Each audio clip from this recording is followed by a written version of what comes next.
Whew. All right, folks, here in DC, right near the border actually with Maryland. This is Northwest DC, and sorry, taking a sip of water. It's not too hot actually today, thankfully. I'm actually really surprised because it's been in the 90s. Last week, I guess I wasn't here. Actually wasn't here the previous, yeah, I was in the Smokies this past week, so it was in the 90s apparently. It's only like 77 right now, so that's like cool temperatures for DC summer. Hey, Camel, welcome in. Got quite a few people in there already. Thanks for joining in, guys.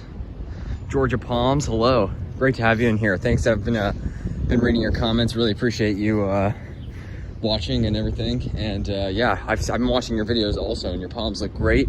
Everything looks great. And God, yeah, Georgia's got really anywhere in Georgia.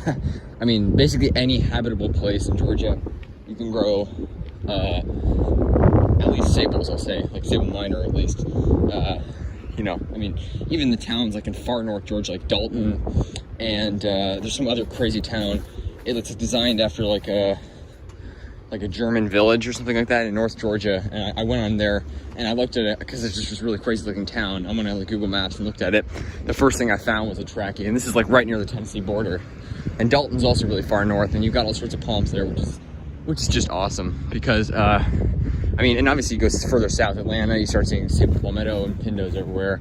Then the more south you get, you start seeing a lot, you know, warmer palms, washies, and queen palms and stuff like that in South Georgia. So really awesome climates, and just a great state for growing palms. I mean, throughout, depending on how much of a challenge you want. You know, you can go to South Georgia where, especially by the ocean, you've got real nice warm year-round climate. Then you can go to North Georgia if you want a bit more of a challenge for cold hardy palm growing. It's just awesome. Trombus Palm Nation, welcome in. Here in DC, you can see this giant radio tower here. I don't know what this is, like some sort of news station or something like this. Anyways, I'm just gonna walk over here. This is actually the highest point in DC, believe it or not. I'll show you guys that. Then we'll go check out some palms, and also the eucalyptus apartment building that has a bunch of eucalyptus in front. It's actually like on the same street as one of the palms that I know of. So we'll just walk, show you guys that. Hopefully the connection is cooperating. Let me know how the connection is, by the way, guys. Nice oak here. Deciduous oak, though I don't really care for those. Obviously, I mean, few trees are Magnolia Southern here. Yes, Southern Magnolia, obviously. These are incredibly common trees here. It's amazing how you go to like Philadelphia and they become suddenly like quite rare. Like I saw a picture of like a moderately sized one in Philadelphia, and it was saying like how they were rare there, and I'm like, Philadelphia is like pretty much the same zone as DC. Philadelphia and DC is like a difference between DC and Richmond. It just gets like slightly warmer as you go. I mean, they're basically listed as the same. I guess like Philadelphia is probably like a solid 7A, and Richmond's like a solid 7B, and then DC is like right in the middle with 7B. Like on National Mall, it's obviously a lot warmer. So I need to read your guys' comments. This is a tower from the Civil War, by the way. This so the highest point in DC is actually over there, and then this is obviously higher, but this was all artificial landfill constructed in the Civil War. I guess they had, I don't know what was going on here, but they built a tower during the Civil War, I know that. And there's a great view over there, and there's a great sledding hill there. I haven't gone sledding there in a while, but yeah, for like the few days we actually have snow here. Hey, Paul, yeah, it's actually cooler, 86 Fahrenheit. Wow, well, for you, Camel, that's actually pretty cool. Yeah, it's 77 here, last I checked.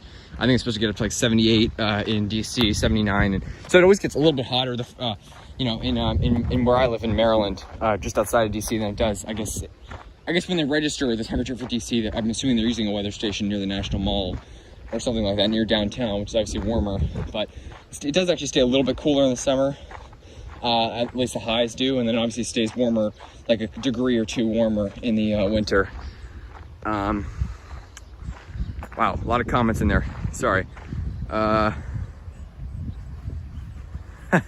Yeah, Camel, you're I know you had to change your name because some people thought you were Camel Who Likes Coke was a drug reference, but you were just I know you had to specify that, but I think it's it's a unique name. It's a very unique name. Nobody else has named that. Yeah, the other Coke, exactly. So what do you think of that? Oh yeah, Palm Nation, that's awesome. Are you talking about that, yeah, Palm Nation, you showed me that trackie at that place in southern Tennessee. And I guess they had some artificial palms around it too, but there were two at least good-sized trackies that had survived, I guess, the polar vortex in the mid-2010s. So that's pretty incredible. 2014, I think it was, when the cold blast hit. So, I mean, it can get pretty cold there. So that's incredible. Those are hardy windmills. I would love to get seed off of them. And if they're separate genders, obviously, then they can cross-pollinate and produce seed. So this is the highest point in DC. Fort Reno. So this is Fort Reno. This is the National Park Service owns this land. This is the, during the Civil War. Yeah, 409 feet. Some people say 410 feet. This right here is the high point. I'm gonna find a lot of people got pictures of this. This is like a little DC landmark. A little bit of an unknown landmark here. National Park Service. And the High Point Club, so I guess High Pointers Club, Point Reno. So this is the actual highest elevation. You can see it sort of goes down on every side. Then you've got the artificial landfill there, but 409 feet. Obviously, it's the second lowest high point of any U.S. jurisdiction after Florida, which is like 310 feet, and then Delaware is like 20 feet higher than DC. Then it goes up from there.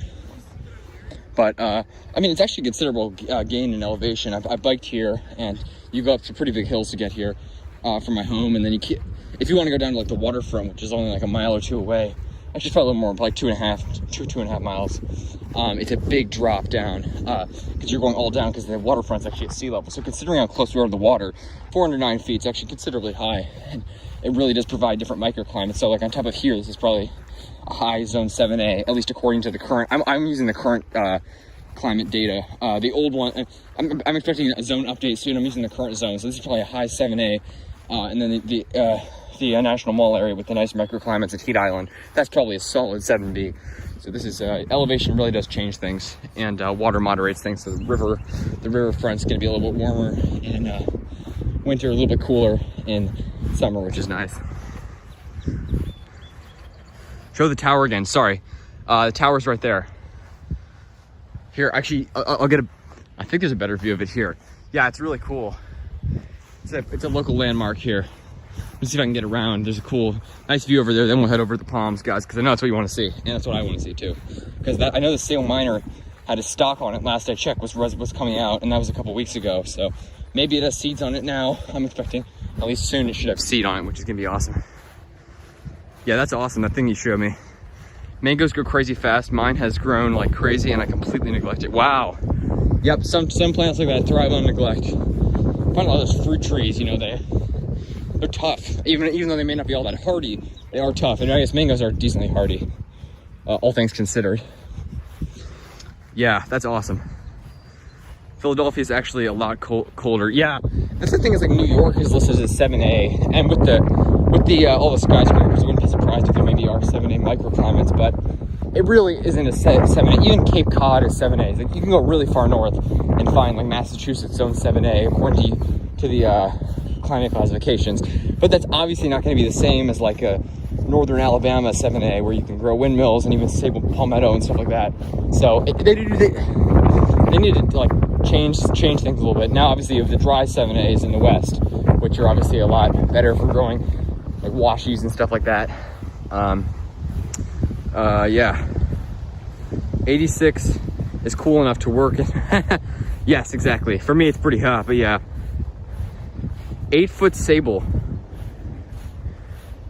Definitely make a video of that. Is it gonna be, I'm assuming it's gonna be a palmetto, because an 8-foot sable miner is pretty, that would be insanely expensive. That's about as big as they get. But I mean, that's not really, I mean, Louisiana gets a little bit bigger. I've seen like the granddaddy of sable Louisiana, as someone once called it.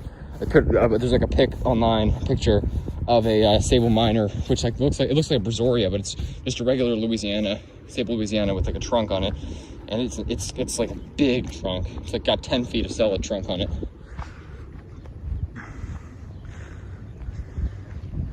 Yeah, the new hardiness zones are, I mean, I'm just expecting a new update soon, and there was an article about it, but no, there's the USDA, they haven't said anything about if they're going to put out new updates soon. So I guess we're just gonna have to wait and see.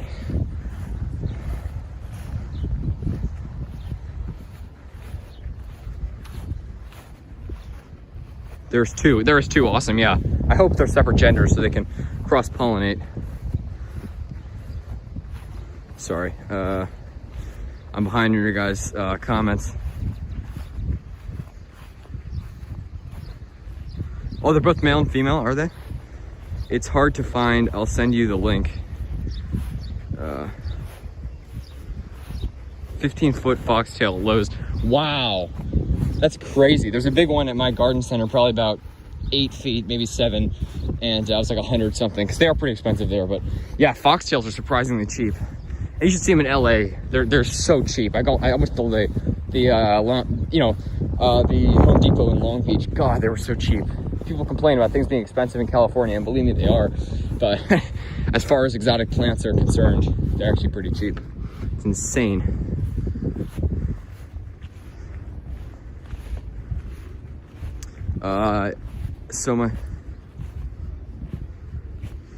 Georgia palms. Yeah, I think Sable Minor. That is correct. There's only one. What was I gonna say? There's only they aren't two genders. There's only one gender. I guess they're asexual for Sable Minor. So they produce seed without needing two palms, whereas you need male and female for some palms. It's weird how it works with some like that, and not all palms. But yeah, obviously I prefer having just one, because then you don't need to get two, and you don't need to wait till see if they're male and female and whatnot. So here's the tower, by the way, pollination. There's a nice view of it. Beautiful. It's kind of cloudy. It's supposed to rain at like 6 or 7 p.m. They're having fireworks tonight at some local places because the 4th of July is tomorrow. Happy early 4th of July, guys, for those of you in the U.S. That's Tyson's down there. It's a suburb of DC. It's the tallest building in the DC area. There's some other, that's like where I live, down by those skyscrapers there, about 3 miles away. That's Maryland. The DC border goes right by. There's actually, sorry, it's windy. There's actually height restrictions in DC. So the taller buildings will all be in Maryland and Virginia, whereas DC only has, no buildings really taller than like 150 feet, except for they do make exceptions. Obviously, like the cathedral. The Washington Monument was built before the restrictions were put in place in 1899, so there are exceptions to the rule. But and also towers, obviously, like antenna and stuff like that. That doesn't count. Like you see a giant tower there, that's like 700 feet tall. So hopefully the connection's not too bad. I'll go back in a second.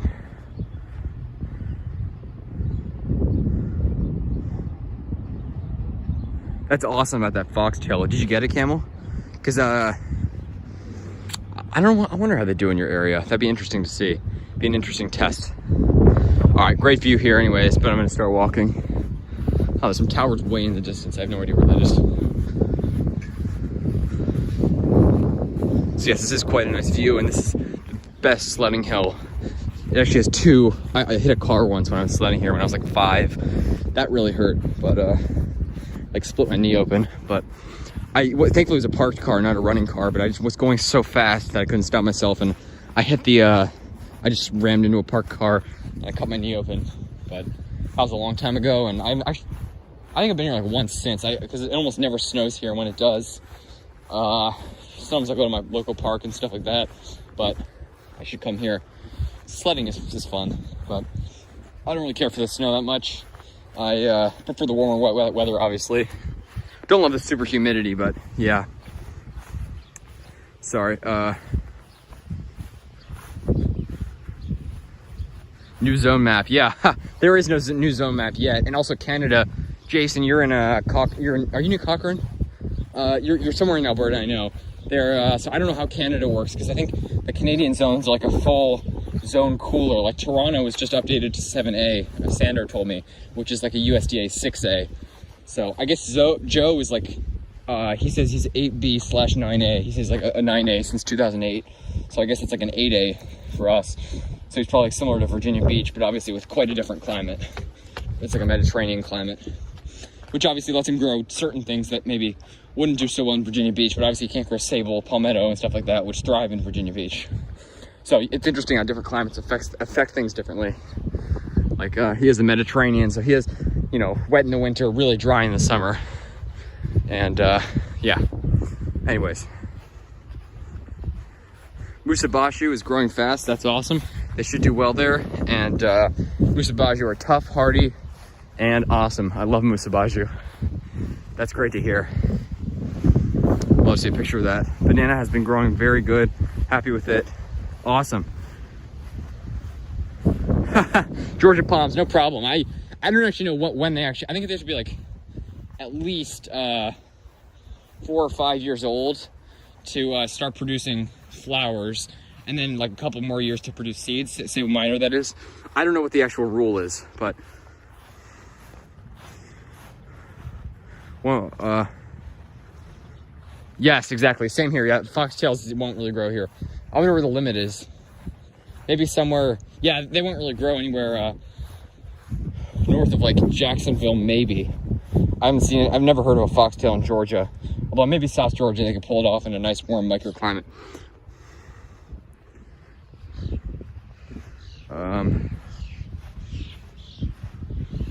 Can't wait to see your videos, Georgia palms. That's gonna be awesome. Banana has been, sorry for that. I have a dwarf Cavendish. Yes, Camel, you do. And I've, wait, have you made a video of yours? I saw, I haven't seen your videos. I'd love to see that. You've told me about it, and hopefully it's doing well, and hopefully it's not drying out right now. It's actually pretty nice and wet here in the east, but God, what's happening in the west is insane. I mean, specifically Canada. Lytton, British Columbia, the famous Lytton, which recorded the hottest temperatures, completely destroyed by a fire. If you guys didn't know that, just terrible. So it broke the Canada's heat record for the 3rd day in a row with a scorching 121 Fahrenheit. I don't know what that is in Celsius, but it's like 40 something. It's insane. Maybe like 50 Celsius at least. I don't know. But yeah, it's scorching, and there's a wildfire, it just destroyed it. Terrible. And it's supposed to be a beautiful, beautiful place. It's just awful. Oh wow, July 4th is tomorrow. Yes, July 4th is tomorrow. Very excited. Right after Canada Day. Of course not. What would I do with the fox? Yeah, I don't know. I mean, you could wrap them, but obviously they get pretty big, so they are pretty useless north of maybe South Georgia. It'd be interesting to see what you could try in South Georgia. Maybe get like a coconut and try wrapping that thing. I don't know. That'd be pretty hard. You're zone 8A too. Awesome. 8A. So you guys are both 8A. Georgia palms and camel. That's awesome. Southern Alberta zone 6. I don't think it's zone 6 yet, but maybe it will be soon. I hope so. Yep, South Carolina. Sorry, I'm behind on your guys' comments. Yes, Cochrane, awesome. Yes, most tropical palm would live here. Be queens and even... Yes, exactly. No, yeah, and I'm sure you see them a lot planted. Maybe not so much in your area because you have hardier palms, but even in DC, they won't plant queens. They'll plant more, a lot of people plant majesties, and they plant some coconuts and even a giant pandanus, which was crazy. A screw pine. I don't know why it's called a screw pine. It's neither a pine nor a palm, although it much more resembles a palm. And they planted one at the American Indian Museum, which is just crazy. I can't wait until my 8-foot sable gets a nice full... I can't wait for that either. I can't wait to see it. I wish I had an 8-foot sable. I would love to get a palmetto at some point. I like Coca-Cola. Georgia palms. Yes, Coca-Cola is sorry, sorry, yeah. I see. Yes, it's a good name. Camel likes Coca-Cola. I like that name. Do not change. I don't think you should change it. It's very unique, and the first time I heard that, I remembered it, so it sticks. Awesome. Jacksonville isn't that far from here. 5 hours. Jeez, I would have thought it'd be like 7 hours at least. Jacksonville's about 10 hours from me. That's crazy. With Sable, at least, it might be like 12 or 11. I think Jacksonville's like a little more than 10, actually, sorry. I'm thinking of like further down in Florida, and Miami's like 14 at least. Maybe even more. Would sable palmetto grow in Vancouver if there was heat waves in the winter? I wonder. They had one planned at the Empress Hotel in Victoria, which they also have Robusta planted there. I think they're both still there. They were looking a little beat up, at least the palmetto was, but they wrapped it in winter. I guess because they cut off a bunch of fronds in winter to wrap it, and then they don't really grow back in the summer because it just doesn't, it's so dry and stuff, I guess. It's probably the dryness that kills them, usually. There's Norway spruce here. There's a big chimney there. It's the high school here, local high school. 49 Celsius. Oh, wow, Jesus. That's crazy, 49 Celsius. Yeah, I figured it was something around there. That's insane. I don't even know why my profile is a coconut. Well, a lot of people have their profile as coconut. A lot of palm people even know, because it's the most, you know, it's the most iconic palm. That's why people think palms are tropical plants, because they think of coconuts as being all palms, and they're, you know, coconuts are really only tropical plants. So, you know what? It looks awesome, Georgia palms. That's a great picture. So, I don't know. I have Robustas as my picture. I took my profile picture. I took that picture in LA. Robusta's growing. It was like above a metro station, and you can see it on the nice setting sun sky, so it's nice and blue. And my other picture, if you go to my channel and go on my videos, if you go like and look at the picture on top, I don't know what that picture's called. That was in Griffith Park in LA. They're both Robusta. I should get another palm in there. I have the same palm for my profile and like the banner picture, so I should change that. Nice yucca here. What are these? I don't even know. It's like filamentosa a little bit. Huge stalks on them.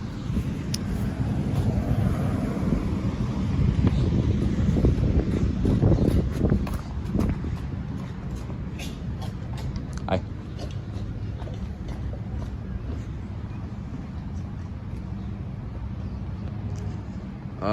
I don't even know. So, hardiness upgrades are 2. I might become 8B. Awesome. I would love to. Yeah.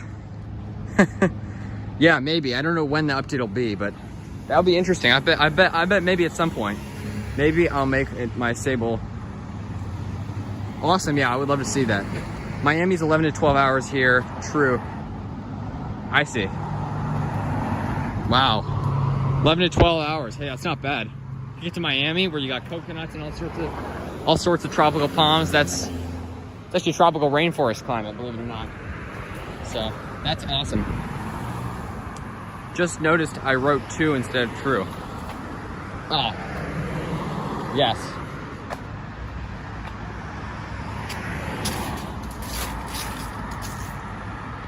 Yes. Oh, I see what you mean. Yeah, they are, I guess, true. I don't know when the updates will be, but I expect there to be an update at some point. So, sorry guys, now we're going over to see some actual palms. I'm trying to figure out where I'm going. I'm just walking in circles here. Oh, I think it's this way. Yes, it is this way.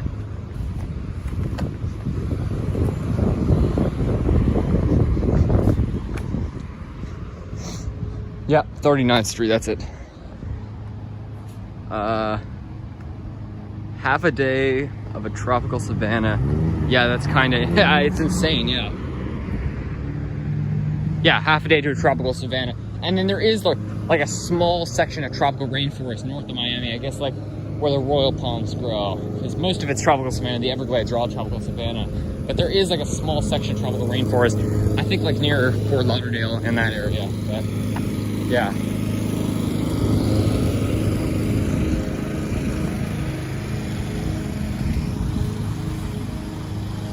From my area, it's around 10 to 11 hours. Wow. Yeah, it's at least, I guess, actually, it must be a lot more than 14 if it's 11 to 12. I don't know what it is, 10 to 11. So you can see, again, obviously, as I've mentioned many times, there's plenty of huge ones around here, but I don't know why I keep pointing to the small ones, but these are, people take them for granted here, and we really shouldn't, because they're evergreen, beautiful magnolias, and it's incredible in winter to have these things with their gorgeous evergreen leaves on them. And so you see all these southern magnolias here, these young ones planted here, and I would say that they're, I'm not sure, they may be the single most common landscape tree in the DC area. I mean, you'll see like groups of trees like, I don't know, like maple, for example. It's not one of the most common, but maybe groups of trees that are planted more, but you won't see a single species planted as much as the southern magnolia, I don't think. I think it is the most common landscaping tree in DC. Top 3 at least, maybe the single one. I don't know if there's any data on that, but They are incredibly common, and there's palms right up here, but they're beautiful, and we can't take that for granted that we are able to grow them here, because they are truly subtropical trees native to North Carolina, and I believe in Georgia. Here we are, guys. Palms galore. I can't wait to upload. Yeah, I can't wait to see that. Palmettos are awesome, and they would do well there, I bet. Coconut palms probably could grow in Vancouver if they were warm. Yes, I bet they could. Yes, exactly, yes. If it was a tropical climate, I bet coconuts could grow there. Fortunately, it's not. I don't know why, I just feel it should be out.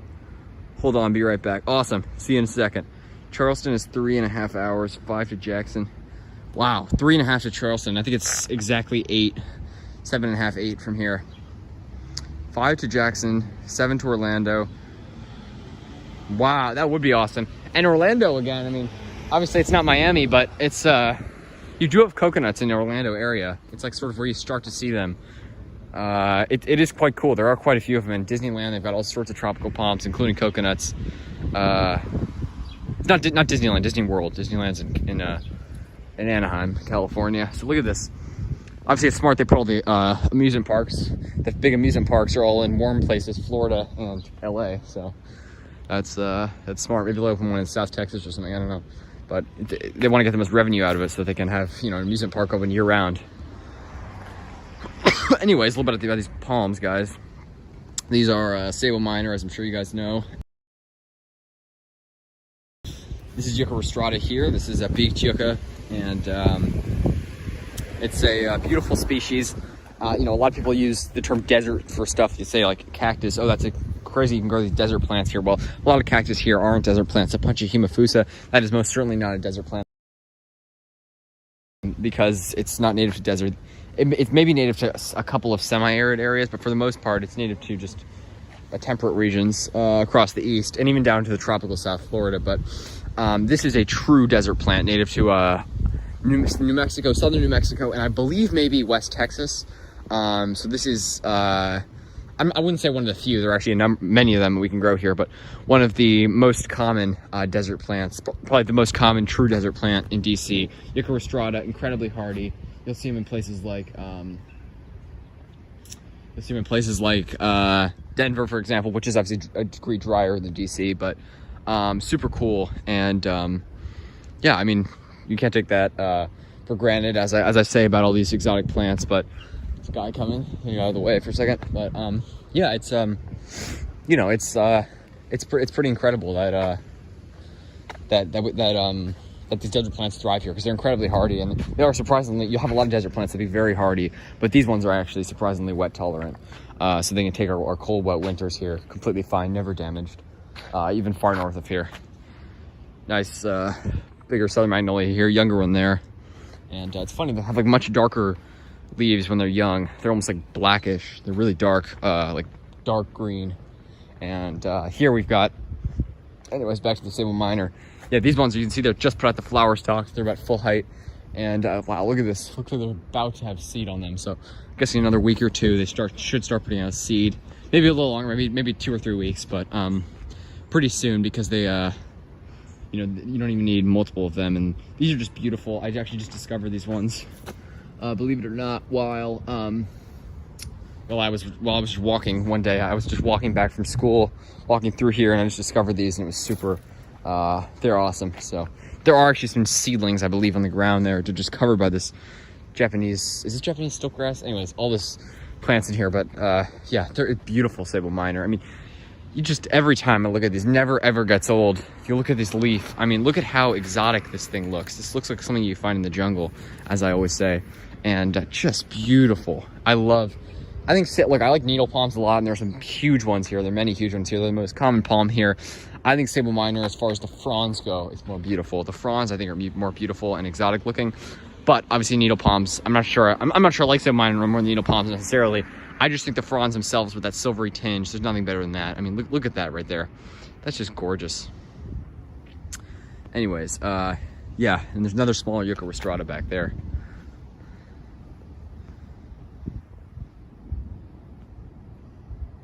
Coconuts in Orlando? I thought you only... Yeah, well, I guess that's where they start to be common. But yes, if you look on Palm Talk, there's a bunch of threads about. There's like a Zone 10 mega thread for Orlando. There's like foxtails, all sorts of stuff, and they have quite a few coconuts around Orlando. You should look at it, yeah, on Palm Talk. There are definitely coconuts there. Just and there were some decently big ones. That's the coldest a coconut has ever recorded having survived was in Orlando, when it survived 19 Fahrenheit, which is insane. I literally cannot believe that a coconut surviving 19 Fahrenheit. It's insane in Orlando. I mean, it really does not get.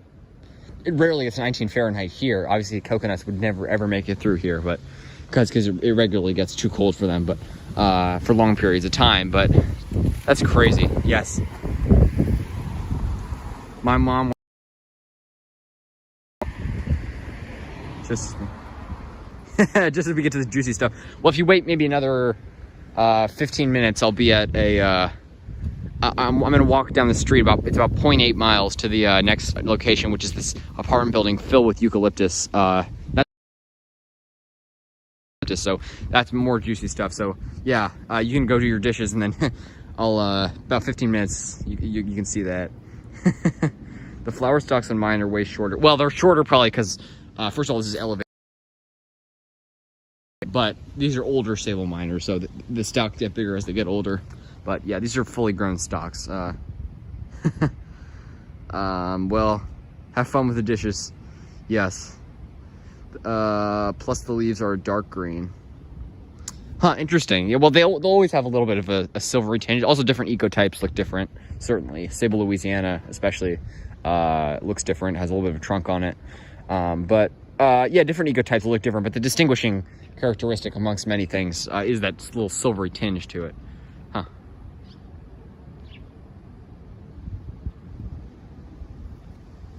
For some reason, the brightness is terrible. Can't see anything.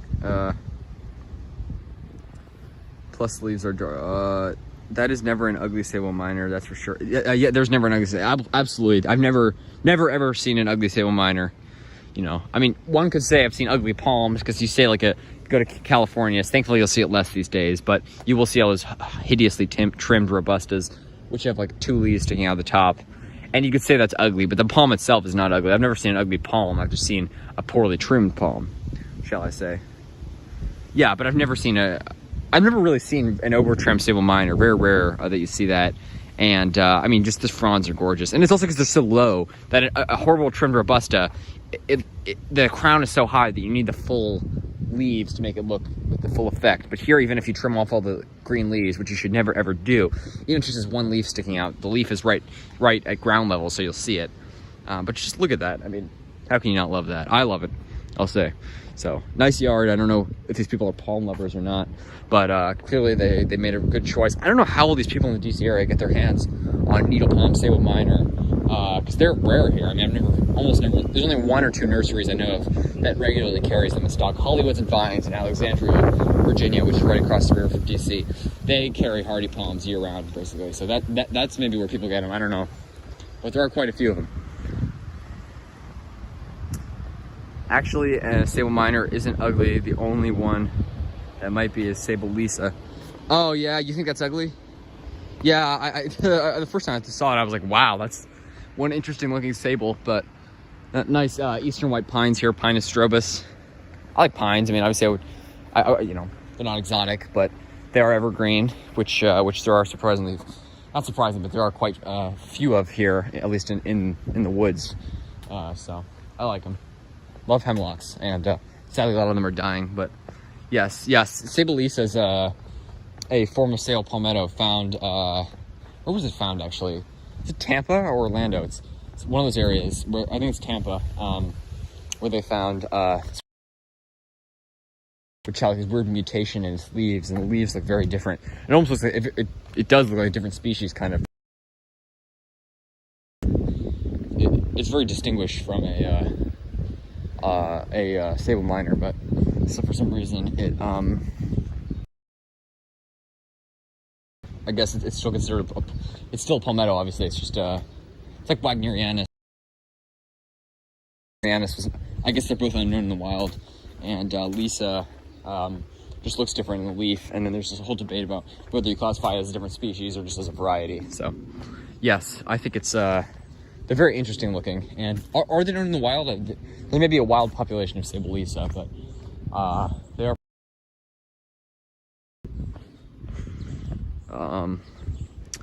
When they get bigger, I'll make a video about them. Awesome.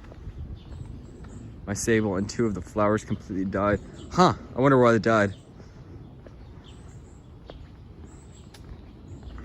Huh, interesting. Well, as long as they have seeds on them, that's awesome.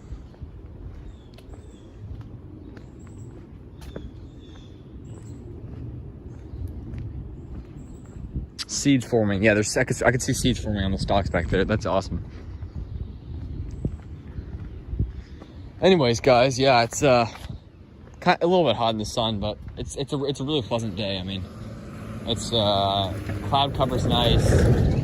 You should always hope for a cloudy day in the summer in DC, because it's just so hot and humid that at least the clouds will block out the sun a little bit. But it's it can get painful, I'll tell you that.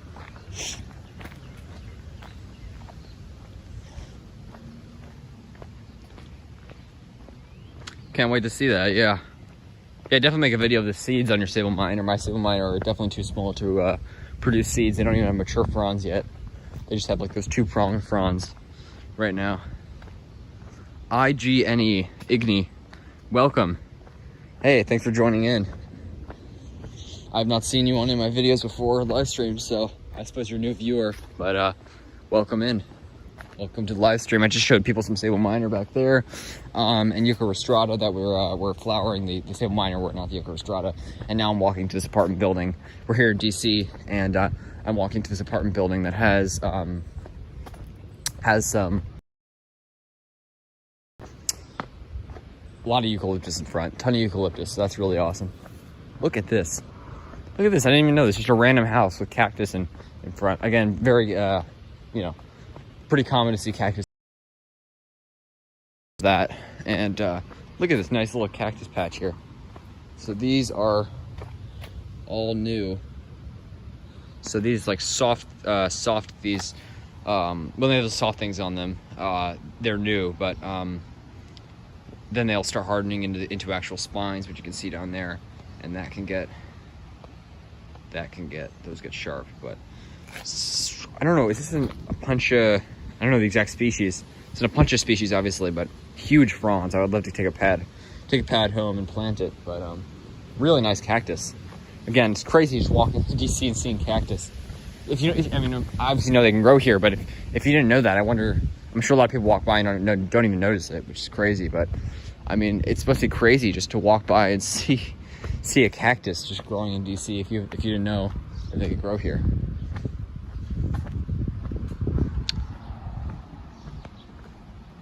When they get bigger, what are you talking about? I'm talking about, well, here we're talking about palms and exotic plants right now. We can really talk about anything you guys like, but yeah, I'm out here to show you guys the awesome palms and exotic plants growing here, and eucalyptus, which I'm showing you guys in a second, which obviously is an exotic plant. Bamboo stand here. Very common to see bamboo growing here. Most people hate them. A weeping willow there, which are I mean they're nice trees. They have sort of eucalyptus like leaves, but deciduous. They're not exactly exotic, but yeah. Across here, what street is this? Huh.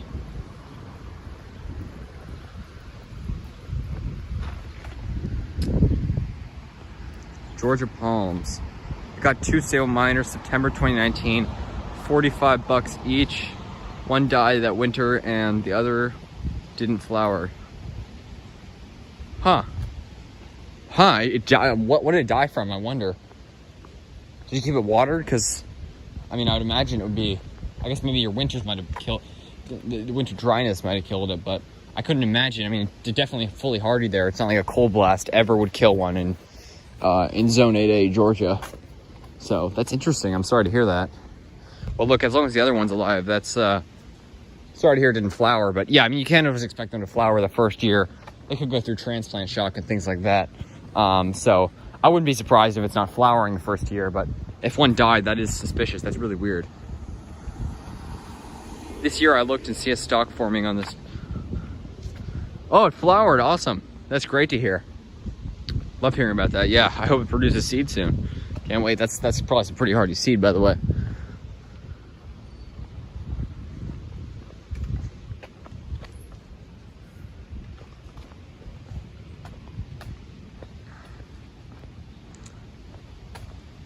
Good to know I'll get seeds even without the other one. Yes. I know exactly. For me, and I still don't, for a lot of palms, I don't even know like if you need male and female. For a lot of palms that I don't grow, like tropical palms, but for the ones that are hardy here, at least I do know. So yeah. Actually, I don't know. Needle palm, what is that? Needle palm, I think you need male and female to produce seeds. But I may be wrong. Because I've almost never seen needle palm seeds here. I don't think I've ever seen them, and there are tons of needle palms here. So, and same with trachea. There's not tons of tracheas here, but there are some big ones. But you need male and female, so never seen tracheas with seed here, except for one. Actually, there's one guy that I know that grows them, and he's got big ones, but that produce seed. And he says it's some of the only ones in the area that actually produce seed. So that's pretty cool. It already looked bad when I got it. Oh, okay, well, I'm sure it may have had a rot or disease or a fungus or something. Yeah, obviously it was not the winter. But yeah, you put that thing in, even a very mild winter could take this thing out if they're already on the downhill. Look at that nice big southern magnolia with these beautiful flowers. They're very fragrant. You can see there, about to open. Beautiful trees.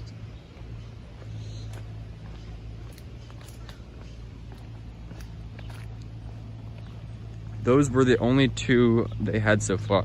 I see.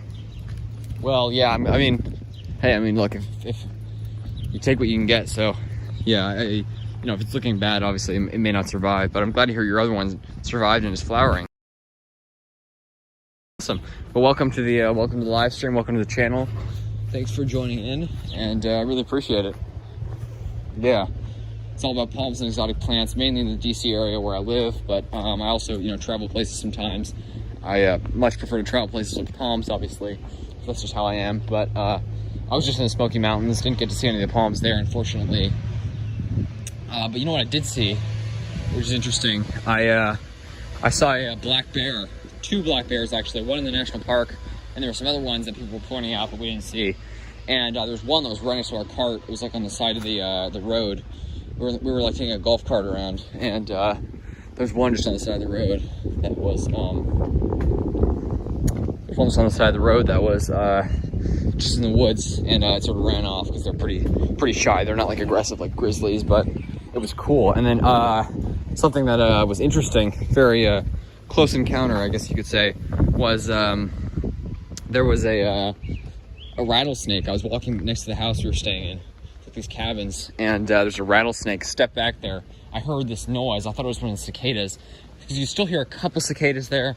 They're all gone here, but yeah, I mean, the height of the cicada, you know, because it was like this Broodek cicada, 17-year cicadas were coming out this year, so I thought it was still a cicada, just one lone cicada making a sound. I looked down right in front of me, about maybe 4 feet, is this giant rattlesnake, and it was rattling at me, and I looked down and I saw the rattle on the back of his tail, and I was like, oh, I gotta get out of there. So I ran back, got out, and thankfully I think it just went under the cabin. But yeah, crazy to see a rattlesnake up close like that. I've never seen one in the wild at all.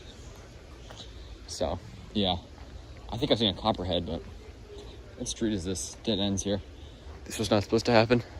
Maybe I took a wrong turn or something, but it's all good. We will get back.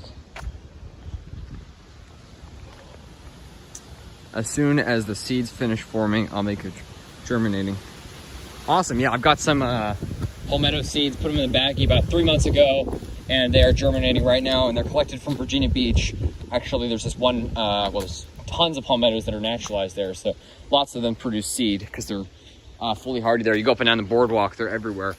And there's this ancient palmetto that had not only tons of seeds, but on the ground there was just like a sea of sable grass. It was awesome, just seedlings everywhere. And I looked down, and a bunch of the seeds had already fallen, so I couldn't really climb up the tree. So I took some seeds and brought them home, and they're germinating right now, which is awesome. So hopefully I'll have some hardy sable palmetto. I don't know if they're fully hardy here. They're definitely not fully hardy here. They're marginal. But I've heard of some transplanted sable minor even surviving a couple of years here unprotected. So I'm gonna give them a try, grow them from seed, and put them in little pots right now. I'll make a video once they all germinate, and maybe in like 3 weeks, I'll actually take them out of the baggie and put them in some pots. So I'll make a video of that, definitely. There is no kind of stream in French. Too bad. In real life, I would like to have new broadcasts in my native language. Ah, you're French, awesome. Well, I'm sorry, I speak a little bit of French actually, but I'm taking French in school. I don't speak enough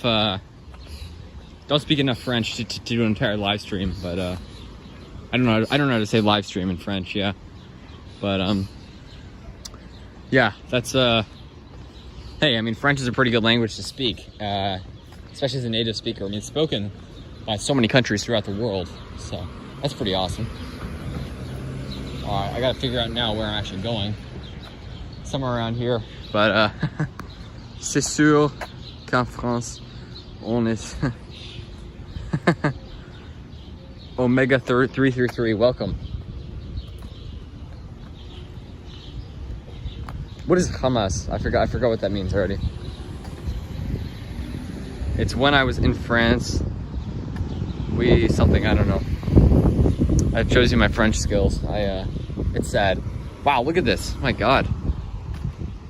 Another cactus up here. Hi.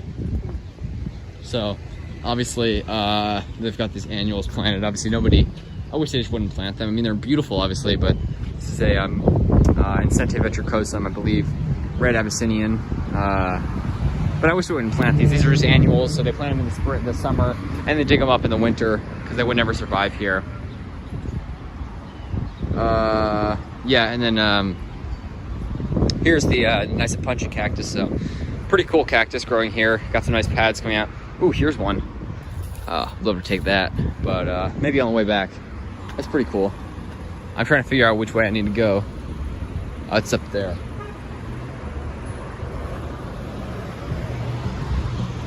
Let's cross.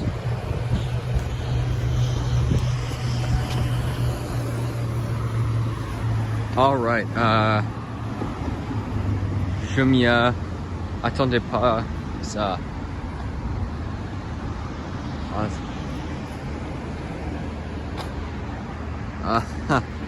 I'm hoping my large one will flowers next year. Awesome. Yeah, I hope you're. I hope it does too. The one in DC. The one in DC. There's a lot in DC. The one in the Smithsonian Castle, which was just moved 21 years unprotected at the Air and Space Museum, just moved to the Smithsonian Castle. That one is flowering right now. Look at these eucalyptus trees. How can you not love this? Super neat. So, I might go get some cereal. Talk to you guys soon. Georgia Palms, thanks for joining in. Really appreciate it. French is complicated to learn. It's a big accent. Oh, it is a big accent, yeah. And most Americans pronounce it horridly. It's most Americans' accents are not good in French. Enjoy your cereal, Georgia Palms. Thanks for the amazing. Thank you. Yeah. Here's the eucalyptus. I'll explain through it a little bit. Red Abyssinian is too hardy. Nicole. Yes. Thanks. Yeah. I mean, same here. It's not hardy enough in DC. Not nearly hardy enough, but here we got some eucalyptus trees. So here, this is a I wouldn't say a common species, but probably one of the most common in the area. Cineraria, Eucalyptus cineraria, the silver dollar, and very hardy, fully hardy here basically. And it will die back to the ground in a very bad winter, but it'll always grow back pretty much. So you rub your hands there, and it smells amazing. It smells like Vicks Vapor Rub. It's actually made from eucalyptus. So then we've got this Eucalyptus gunnii here. You can see Cineraria, silver dollar, as you can see. It has a silvery tinge to the leaves, and also, I guess like silver dollar. It's round like a silver dollar. So they have these round leaves here, and then these ones are more like oval shaped. So this is a gunnii here. Nice big one too, and it's got nice bark. And that Cineraria looks really nice. And there's a bunch, there's at least 10 eucalyptus planted here. So take you back here. Looks like this is another gunyai, I believe. What is this a gunyai? I don't even know what species this is. But you can see it's got a nice trunk on it, about 7 feet tall, and it's nice, maybe 7.5, but a really nice uke. And yeah, which USDA zone are you in? So DC is zone 7A, 7/7B, and I saw an article about how it's actually more of a zone 8, so I expect it'll be updated to a zone 8 soon. Really nice eucalyptus. Got 2 Cineraria there, and a really big gunyai. And another gunyai here. Look at this thing. Beautiful. Look at this. I went to this apartment building. They pack things really densely in here, but this is the Ponce de Leon apartment building. For some reason, they planted eucalyptus, which is just awesome. And how can you not love this? This is just beautiful. And yeah, is it really dark for you guys too? Sorry, I hope it's all right. It's really dark for me. Yes, eucalyptus gunyai. This is gunyai here, and then that's Cineraria right there. Very small. My zone 7A, 7B. Awesome. Where are you? Omega 333. Omega, I guess. What city or state or country are you in? That's awesome. Yeah, it is small, obviously. Obviously, it's not fully grown, but we gotta understand about DC is that eucalyptus are pretty rare here, and there were some big gunyai, several of them in the area that were taken out by a bad storm a couple years ago, and I guess they were removed. And this one's actually pretty. Obviously, it's not mature, but it's still nice, and it's been growing well for a couple years now. You can see they just grow incredibly rapidly. My Cineraria has exploded with growth. Here is another. What is this? Looks like a Cineraria here.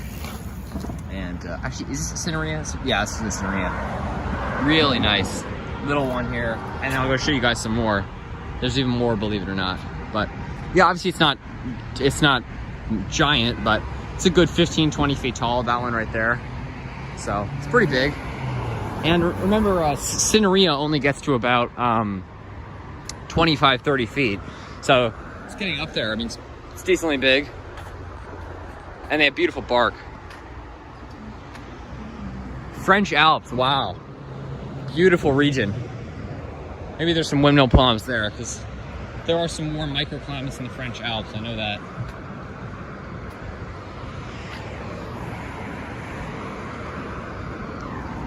That's awesome. I have a 65-foot, wow. That's insane. Are you in France? Where exactly are you? IGNE, is it Igny? Where exactly are you? Look at this. Beautiful. So you can see that bark, it's got really nice bark on it.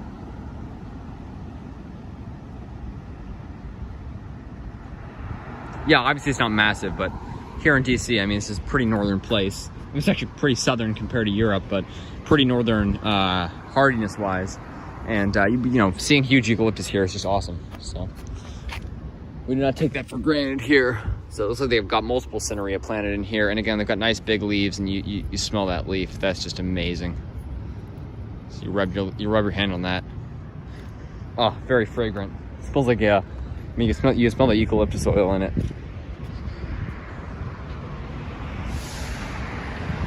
Love eucalyptus. I'll see if there's any more planted up here, but I doubt it.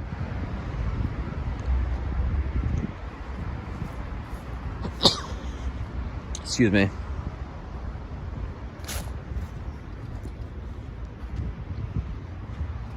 Zone 9A, 8B. Wow.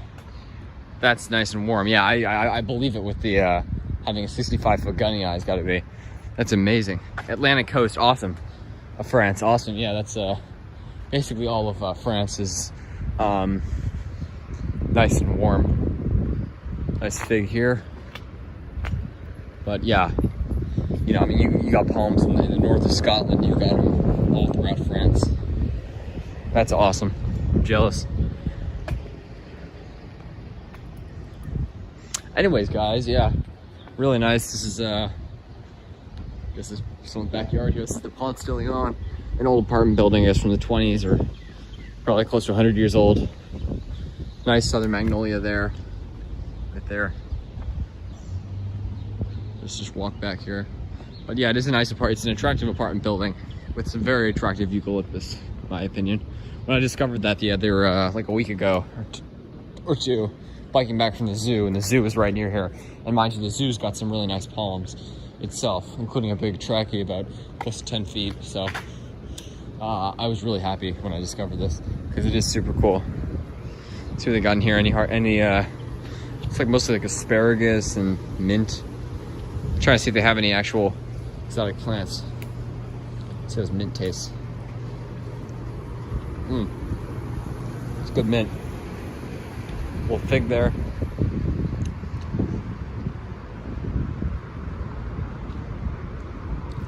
But yeah, anyways, it's a super nice uke. Really nice eucalyptus.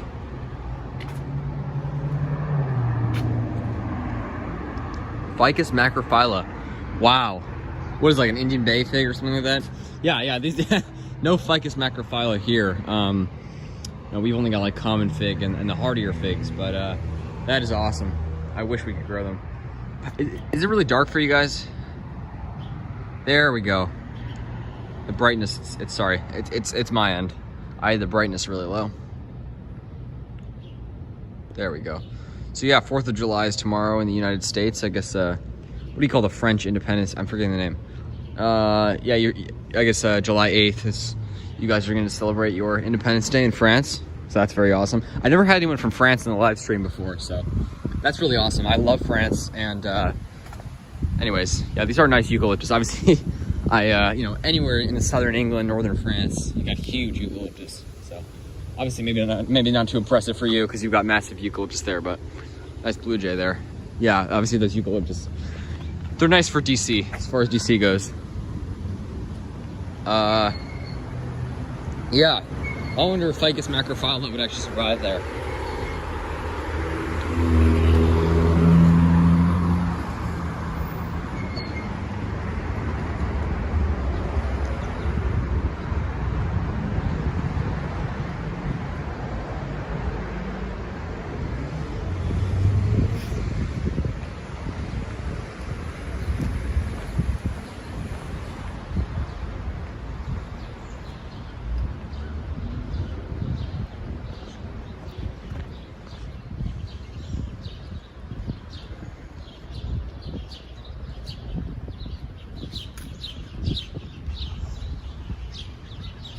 Common fig is Ficus carica, excuse me, yes.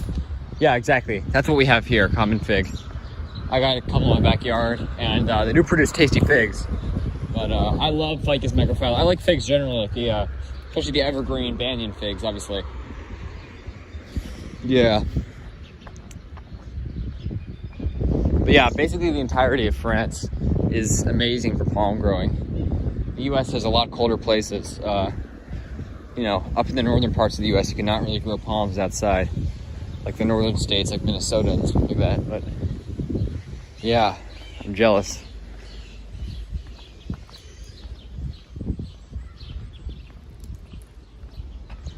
That's awesome. Yeah, we can plant, I mean, I guess a couple of fig species here, but Ficus carica or carica, however it's pronounced, is deciduous. So obviously I don't like it as much as the evergreens, and it is fairly common around here. It's actually quite common around here, but it is, you know, what can I say? It's a pretty nice species, and produces tasty figs.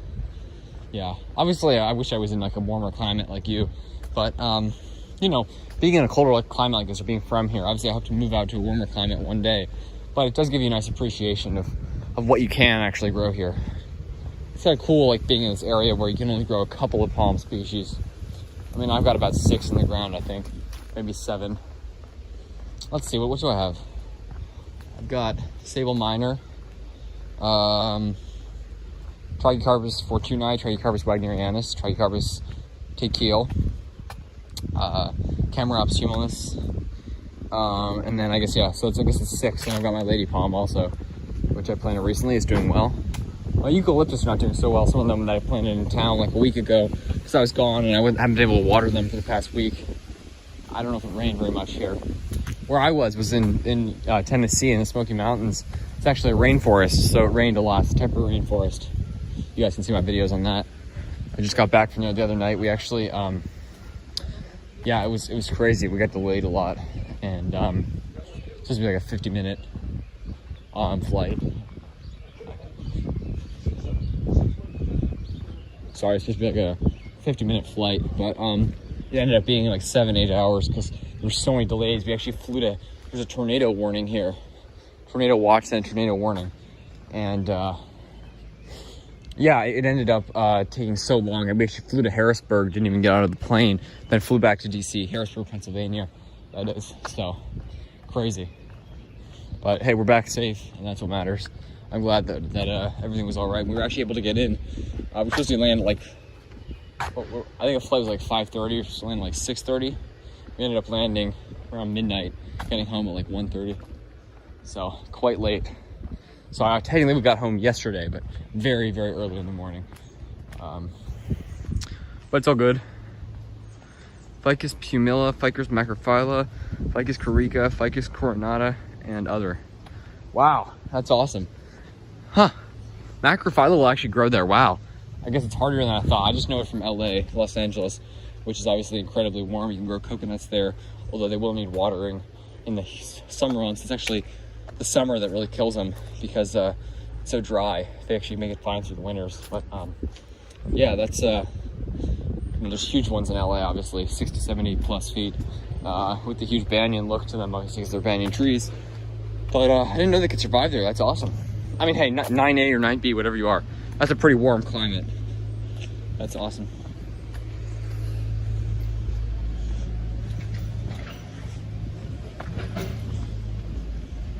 So, Igni, IGNE, what kind of palms do you have where you are? Because if you're zone 9, you definitely got lots of palms. I'm assuming there's plenty of washies, phoenix species, date palms, probably plenty of others, windmills, I'm sure huge windmills. What kind of palms do you have where you are? I would love to know. Will, my friend Will from Austria. I just showed some people some eucalyptus here, growing in an apartment building. You may have seen my video on the eucalyptus. Actually, you did see my video. I remember you commenting on it. That video on the eucalyptus at the apartment building. I just went there. Now I'm heading back to. There's some stable minor up here that I showed people earlier, so I'm gonna head back and show you that. Welcome in, my friend. Yes, fine. Glad to hear you're doing well.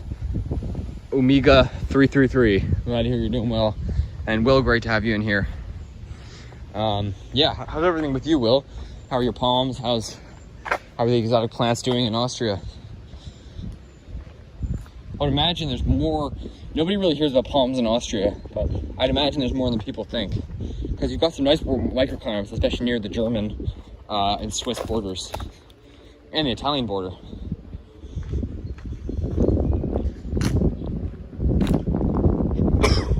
Excuse me.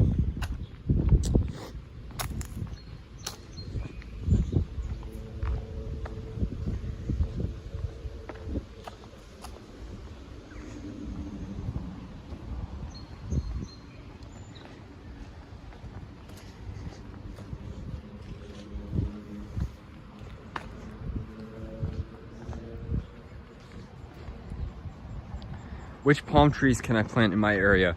Well, you can plant, you're zone 9, so you can plant Washingtonia species. Should do well there. And see the hybrids, you can plant Phoenix canariensis, Phoenix dactylifera, Camarops. I'm naming the palms that I would assume are common there. Camarops does really well, which is actually native to France in the very southern part. It's actually the northernmost native palm in the world. The population in France, which is kind of interesting, it's the northernmost native population of palm in the world, which is really cool. And there are palms obviously in far north France and much further north than that. Southern Norway, stuff like that. So I'd say windmills obviously will do well. Might be a little hot. I don't know how dry it is there. Probably not my first choice. But obviously they do well there, and they are nice palms, obviously. Windmills, Camarops, Phoenix species, Phoenix canariensis, Canary Island date palm, Phoenix dactylifera date palm, common date palm, Washingtonia. There's plenty of other palms you can plant. I mean, there's hardy Camadoria species. There's Brahia, which you'll see even in London. So they should definitely do well there. Sorry, very windy. But Brahia Armada, Brahia Edulis, yeah, Mexican blue palm and Guadalupe palm. So yeah, lots you can try there. Yes, Parajubea Butia. What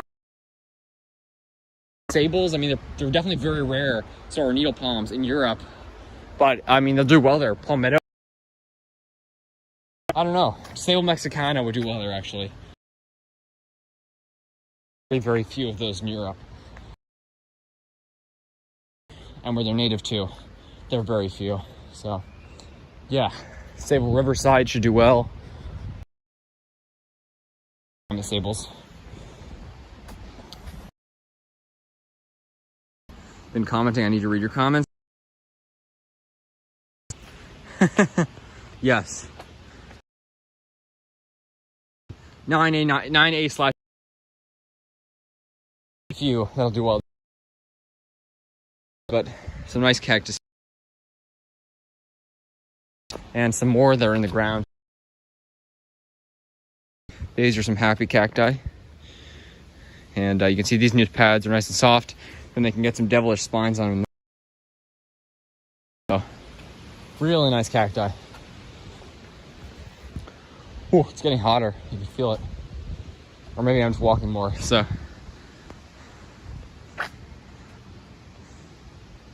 loquat started to sprout. Awesome. Will, glad to hear it. Oh, you couldn't find one? Are you talking about the Cineraria? Yes. Yes, I mean, I'd say maybe just try getting some seeds. There's definitely some seeds on eBay or Amazon, if you check there. Yeah, I guess they're probably pretty rare where you are. At least Cineraria is, but there's so many eucalyptus species that'll do well there. Gunnii, Stellulata, what are some others? Dollar and Pliana, Parvula. There are lots of eucalyptus species that'll do well there. Yes, the eucalyptus are nice.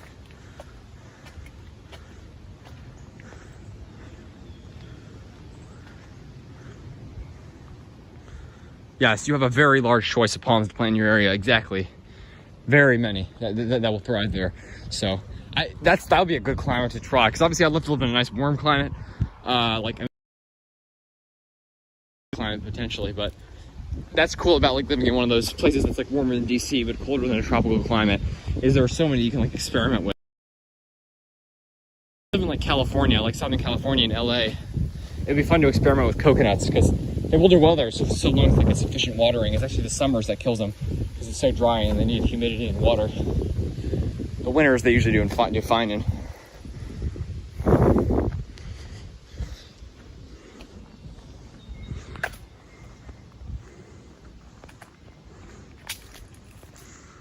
Yes, Will, great selection of palms. Syagris.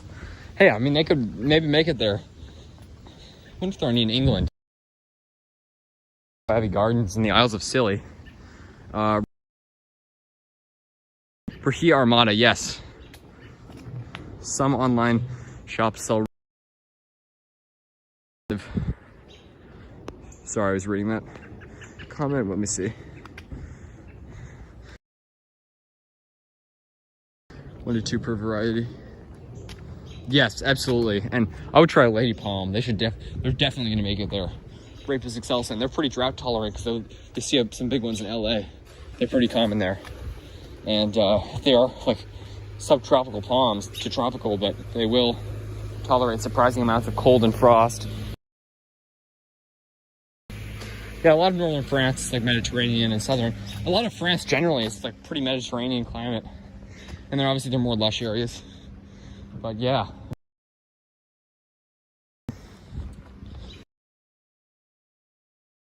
Birmingham, oh yeah. I would try that, although it's very rare. Just rare generally. And then, especially in Europe, that's gonna be rare. But yeah, Sable Birmingham is bulletproof here. And there's a big one at home, which I have a video of. So, pretty much all Sable species would be interesting to try there, and especially the more dry climate ones like Sable Mexicana, Sable Yapa would be interesting to try there. What's the other ones like? I'm drawing a blank. Sable Pumila, is that a species? I'm making that name up. Anyways, Will, to join in later, I will show you that awesome sable miner that is up here. Parajubea, yeah, Parajubea terrellii or coccoides would both do well there. Joe has one, he just got one. My friend Banana Joe, you should definitely try one, yeah.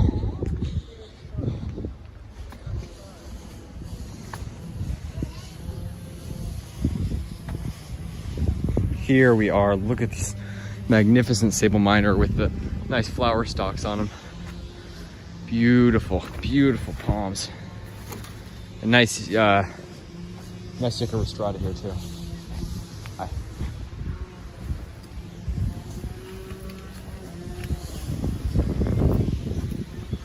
Ooh, let's sit down for a second.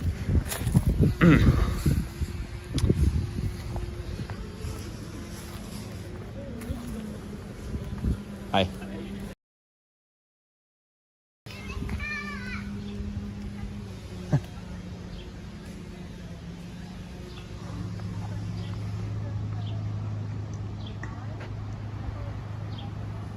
Yes, they are slow growers, definitely.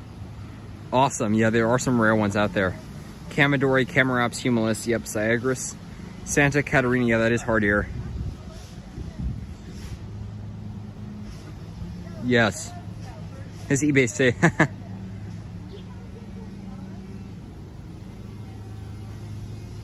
Yeah, I would try Sable Birmingham. They are rare, but they're great. Definitely worth the price. Trevor Joyce, welcome, by the way. Thanks for joining in. Lowe's, awesome. Yeah, Lowe's has some great stuff, but also really rare. Yep. Slow growers. Otherwise, there are, yeah, a lot of Staples generally are pretty slow growers, except for some of the trunking ones. And Birmingham especially is pretty slow grower, if that's what you're talking about. Anyways, gonna take a seat here for a second.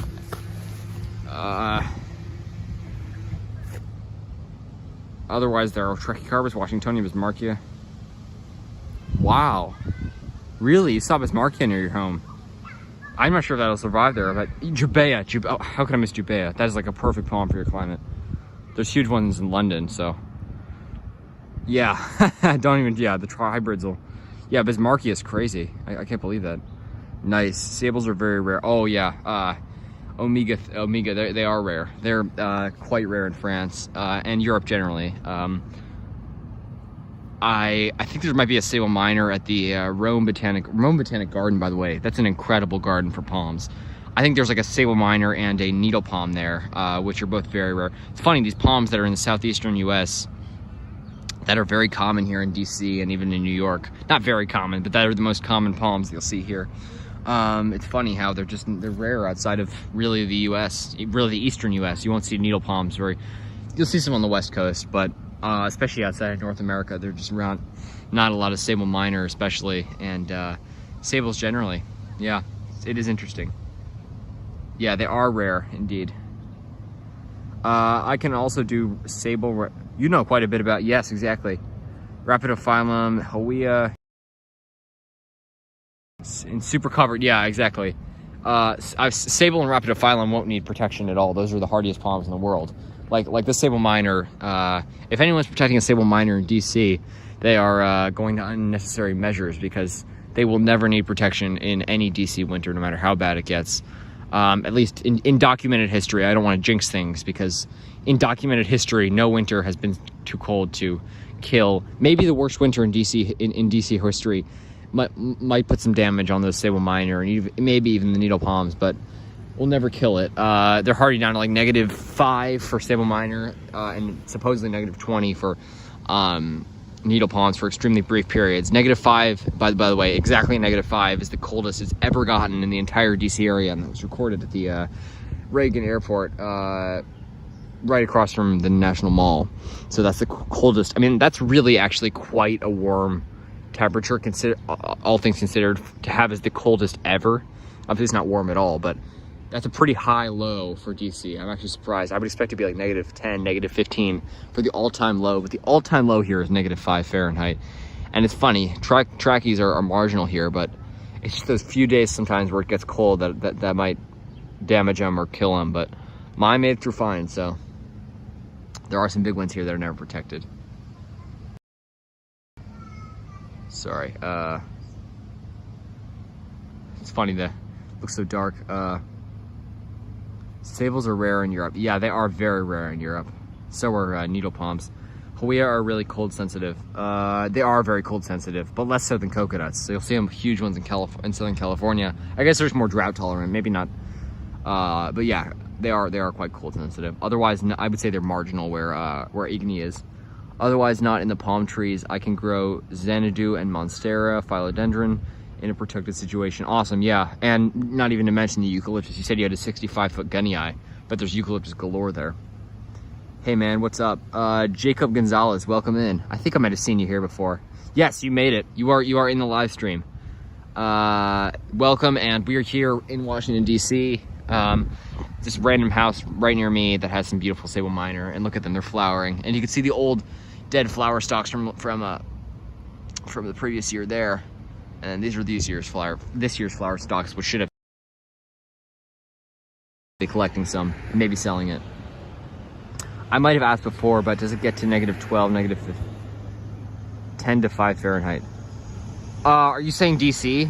DC does get to 5 to 10 Fahrenheit. Very, very, very rarely. I'd say once a decade at the absolute most, you'll have maybe a day where it gets to 5. I think once in my life that I can recall, it got to, I think, 6 Fahrenheit, maybe 5 or 4. And basically once in my life. It was supposed to get to 9 Fahrenheit last winter, like a week out. It said it would get to 9. And then day by day, it got like 2 degrees warmer every day, the projected forecast. And when that day actually came, it ended up being like low 20s or mid 20s. So shows you the week out forecast, you can't really trust it. I mean, obviously, generally it is pretty accurate, but you know, you can never, don't swear by it, I'll say. But yeah, very rarely it gets to 10 to 5 Fahrenheit here. And like I said, the coldest ever in the DC area, the whole area, is -5 Fahrenheit. So, yeah. Very rarely. I just purchased 60 Jubea chilensis seeds. I have grown in greenhouse. I hope to grow in a greenhouse. I don't expect much. That's awesome. Yeah, you should do that. Are you in the DC area, Trevor Joy? Sorry, I know I've spoken to you before. Are you in the DC area? Because I would love to try a Jubea in the DC area. I bet in one of those sheltered courtyards at the Botanic Garden, I bet they can make it. I mean, they're probably marginal here, but I mean, they are quite hardy. That's awesome. Yeah, tell me how it goes, Trevor. I would love to hear about that. That's awesome. Philodendron, Xanadu, and Monstera. Awesome. That's cool. We cannot grow those here. What's the average coldest temperature in the DC area? We, for example, have 10 degrees Fahrenheit during night for at least 2. Oh, really? Will, I think so this past winter was surprisingly mild. I don't think it dipped below 20 Fahrenheit at all. I guess the average cold.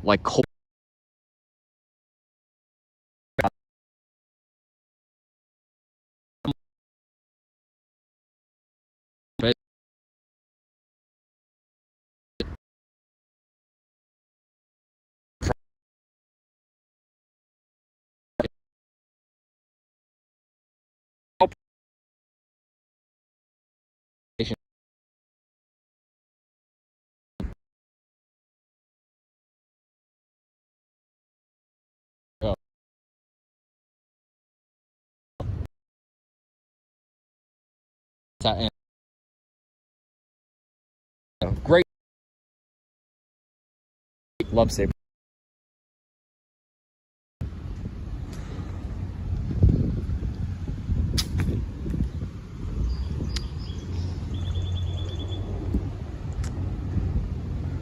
I had 19 Fahrenheit. 5 hours, wow. That's not gonna kill any hardy palms. That won't kill any of the hardier ones, but yeah. I mean, Washi's Phoenix should do fine through that for 5 hours. That's nothing. Now, extended periods of 19 will obviously kill less hardy palms. But, yeah.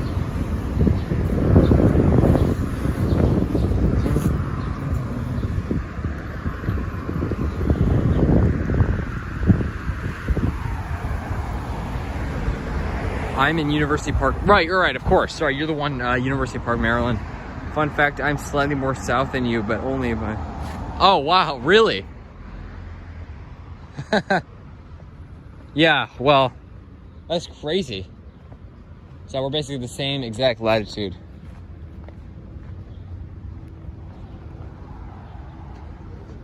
Anyways, guys, I'm gonna end it soon, but I really appreciate you guys joining in. That was awesome. And, you know, it's always great to talk to people that share your interest, share our interest of palms and exotic plants, because, you know, it's a healthy hobby, it's a healthy interest, and it's just awesome.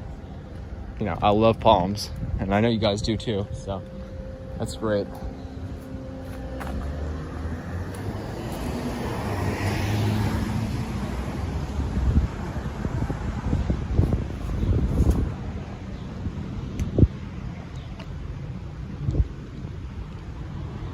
Yes, exactly. So you got that sago palm right near your house. That's awesome.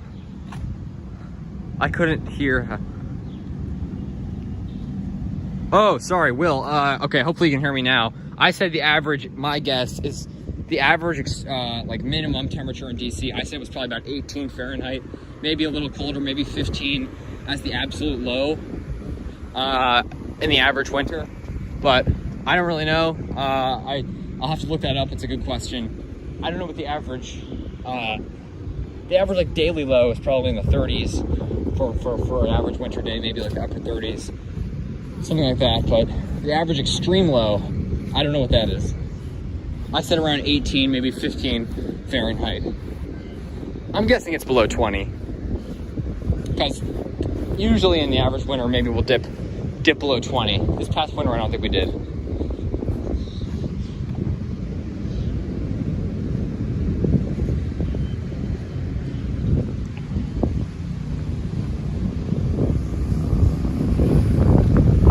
On the other hand, it makes me drunk that I have temperatures above 86 Fahrenheit. Sorry, I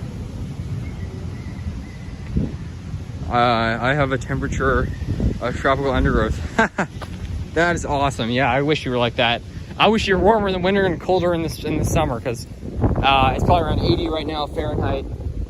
And it is, it gets to the average July day, which is our hottest month, gets in the 90s, sometimes above 100, and we've got humidity here, which I don't know how much of that you have, depending on where in France you are.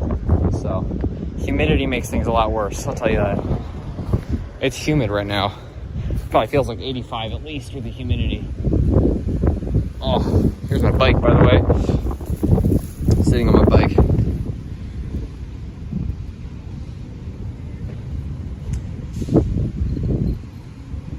So it's actually 8A, 8B.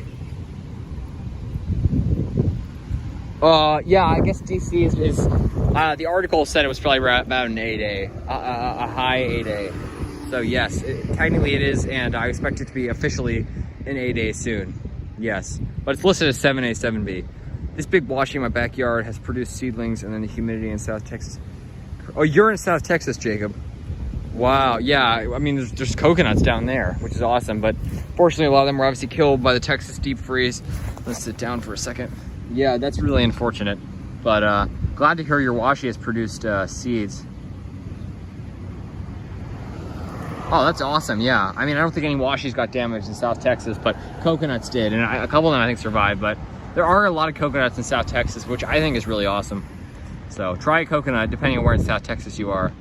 I mean, South Texas is a pretty small region, so I think they'll survive really anywhere there. My hottest summer heat was 93 Fahrenheit. Wow. Our hottest average extreme heat temperature is probably like 105, my guess. Sometimes it gets hotter. I don't know if that's actually right. Maybe it's like 102 or 3, but it gets pretty hot here. It usually gets over 100 a couple days. My hottest, sorry, Jacob Gonzalez. Yeah, that's awesome, Jacob. That is so cool. I wish I had washies here, and I wish they produced seed, but either of those can happen without protection, and they grow so fast. I don't think I'm gonna give them a try here, but I'm happy with the palms we can grow here. But obviously, hopefully I'll move to a warmer climate one day, as I hope to, and then I will obviously try a washi and some other awesome palms. so I'm facing the camera of this high school right now, but.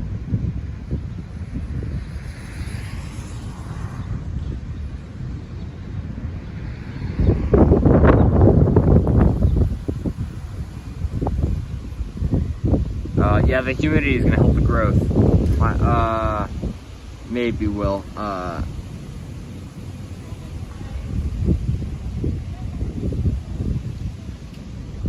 Apparently, I am 95 feet above sea level, so in your area is 300. Yeah, I'm about 382 feet where I am, so yes, exactly. It definitely affects things. Yeah, I don't know how it affects the growth, but I'm sure it makes your area a little bit warmer, especially as you're close to the Chesapeake Bay. You're sort of into the coastal plain a little bit. We're right on the edge. Where I am, like in Montgomery County, really straddles the edge of the coastal plain and the Piedmont, so it is interesting, yeah. I bet you're definitely a warmer microclimate for sure. Camel, glad your workouts went well. Welcome back. Glad to have you in here. You should start an Instagram page. Yeah. Well, I don't know. I'm not a huge social media person. I mean, it's still pretty young, so. Yeah, I don't know. I have Facebook, by the way. Will, you have Facebook? My name is Alex on Facebook. Alex High on Facebook. But yeah, I'm on Facebook if you are, by the way. Any of you guys, you can check me out on Facebook. I'm part of a ton of palm groups and exotic plant groups as well.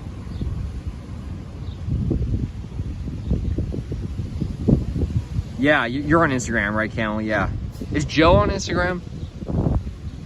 You'll get to see pictures of my plant. I would love to see that. Are you on, Camel, you're on, are you on Facebook? Because Facebook's got some great palm groups, I'll tell you that. Yeah, the pygmy dates, queen palms. I've only seen coconut palm, but it was dead. Oh, that's really unfortunate. I'm glad to hear the pygmy dates and queens are all right. I hope they are. Wow. That is unfortunate. Yeah, because there are so many. Like, I was surprised. I thought it was just like Southern California, where like coconuts are pretty rare, but there are actually a lot of coconuts in South Texas, and a couple of them did survive. I don't know how many though. It's sad to hear that some of them died.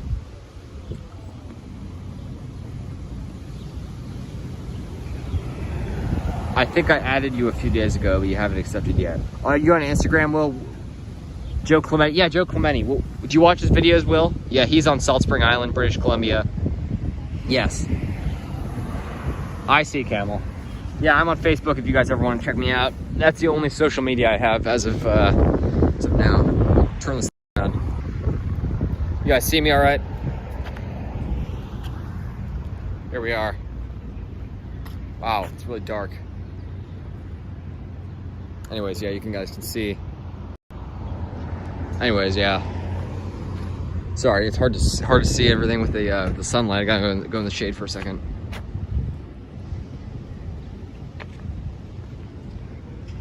Ah, I see. He does have an Instagram page. Interesting. Yeah, everyone's on Instagram these days. I just got on Facebook like a couple months ago, and yeah, I'm part of a bunch of groups on there. Oh, look, Facebook. You have groups on. How does everything work on Instagram? Do you have like groups just like Facebook with like palm groups? What groups do you guys have? If I hit 1K sub, oh yeah. I do a face reveal sometimes. I rarely show my face, but it's already out there. I already showed it. So I don't know why I almost never show it, but I like to give people a view of where I'm going, and obviously show the plants themselves. Sitting on the back of my bike now. Yeah, how many subscribers do you have, Camel? Like, you have like 82 or something? 80 something? I can't wait till I get to 1,000. Then I can actually live stream without this app. But not that is a problem. Yeah, Jacob Stevens, welcome in. I'm in high school currently. Yeah. I don't like to reveal my exact age. I don't know why. I guess for privacy reasons. I mean, people say don't reveal your exact age, so I'll just say I'm in high school. But I mean, I am in high school. That's not a lie. But yeah, I'm in high school, and yeah, excited. Glad that school's out. I'll tell you that. I'm going on Monday, by the way. I was just traveling. I got like a bunch of travel planned with my family, but going on Monday to my grandparents' place in New Jersey. So there is wild cactus growing near them, which is super cool. But as far as palms are concerned, I don't know of any in that exact area. On Insta, you just have your page and post pictures. Awesome. So it sounds like simpler than Facebook, because Facebook's like there's so many groups and everything, which I kind of like, but it does get complicated and there's a lot to manage. I see. Awesome, Will. Thank you. 78 subscribers. Right. I knew it was, yeah. I just added 2 to 80 and subtracted 2. I see. Hey, that's not bad, Camel. I mean, I'm like not that much higher than that, so Camel, you just need to post more videos. I post videos. I try to do it daily, and that's my goal. I know I am going on a backpacking trip, so obviously that's going to break my daily streak.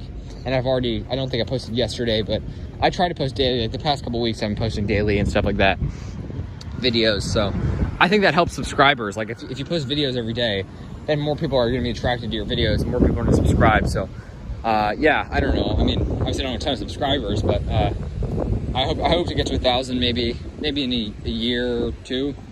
That's pretty ambitious goal, but hopefully, maybe.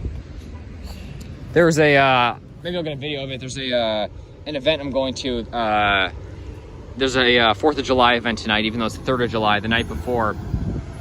And there's an event that they're doing fireworks and they're having dinner and everything, so I'm going to that. That's gonna be really fun. And happy 4th of July. I know I said that earlier, but there's a bunch of new people in here now. Happy 4th of July to you guys. And yeah, can't wait for that. Very excited for the 4th. And it's gonna be hopefully normal 4th of July. Unlike last year, obviously, everything was masked up and stuff because of COVID. But this year, it's gonna be hopefully more normal. Most people are, vaccinated, stuff like that. So definitely supplement-based Facebook. Awesome.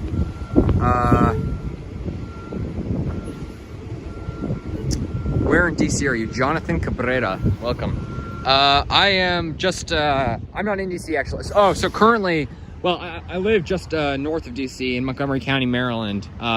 So actually like a couple miles from here. I'm in DC right now. This is Wilson High School, right near me, local high school. And then right near here is a stable miner down there and some eucalyptus, what I just showed. So I'm it's called Tenley Town is the neighborhood, and I go through here very often, right near me. Welcome to the live stream, Jonathan, by the way. Before the freeze hit here, I had 3 broots of pygmy date palms, and when the freeze hit, 2 of them had spear pull and molded out crown. Wow, I'm glad to hear it flowered. That is awesome. That's awesome that, I mean, obviously it's tragic to hear about all these palms dying, and sadly people too, but it is good to hear about all these survival stories of all the palms, like survival of the fittest and the hardiest. Survival of the hardiest, I guess, so. Yeah, that's good to hear. I'm glad to hear. That's awesome that it flowered already. That's surprising. That's awesome.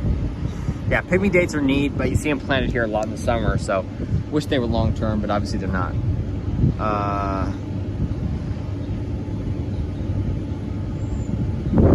I'm trying to get random stuff, then get into more complicated stuff. I see. Yeah, because Camel, where you are, you got lots of palms, so you should post some videos of the palms there. I've driven through there before, the Charlotte area. Tons of palms there.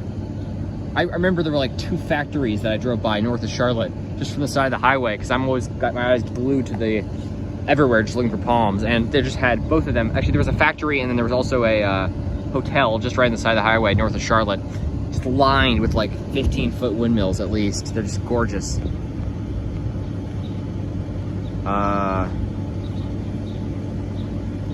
That's my idea so far. Awesome. I like that idea. You know what? You've got a great channel and very unique, certainly. Unique name, unique videos. I love it. It's very good. And you got good content. I do have a 1030 views. Awesome. 1,030 views. That's pretty good. And you got a lot of videos, which is good. You got a good amount of content.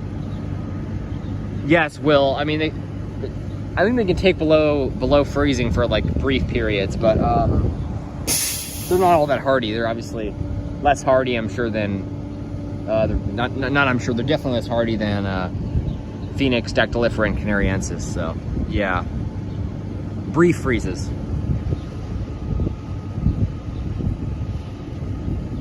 Hey, Will, how's your bamboo doing, Will? Nice. I saw some nice windmills in Chivy. Really? Where is this? Jonathan, please. I would love to know that. I'm like I've always got my radar on for palms. Chevy Chase near the circle. Do you know exactly where that is? Do you have a street name? Because there's a lot of circles in Chevy Chase. Is it the circle on Connecticut Avenue? Because there's a circle right where the where Western meets Connecticut, right where where DC and Maryland meet. Where exactly is that, Jonathan?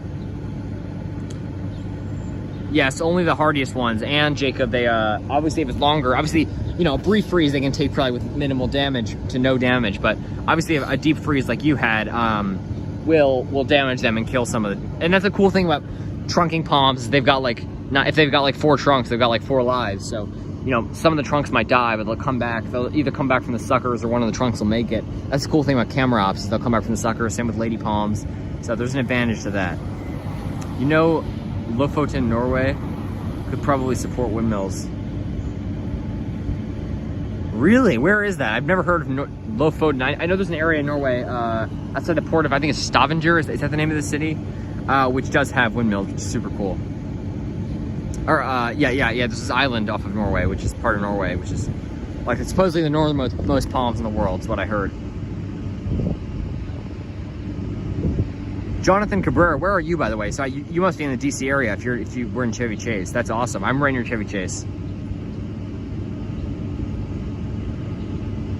3-gallon Pygmy dates are 19. Wow. Yeah, I saw them really cheap at the ones near me, but I would never buy them because they're not long-term here, and I'm not a huge potted palm guy. So yeah.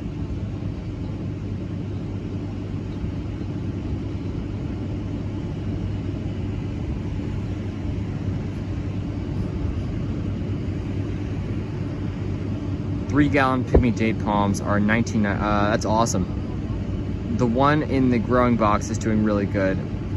The pine outside is still struggling to get rooted. Ah, glad to hear it. I'm sorry that's struggling to get rooted. Still small seedling. I see. Washies are $19.99 at my local Walmart. Wow. Jesus. My God. There's one that was smaller than that, and it was $250 at the garden center near me. They have no idea what they're doing with pricing. Jeez. I wish I get if I get a washi that cheap, I'd definitely buy it. And I maybe keep it like the roots restricted or something, and somehow keep it protected when it's as a small palm.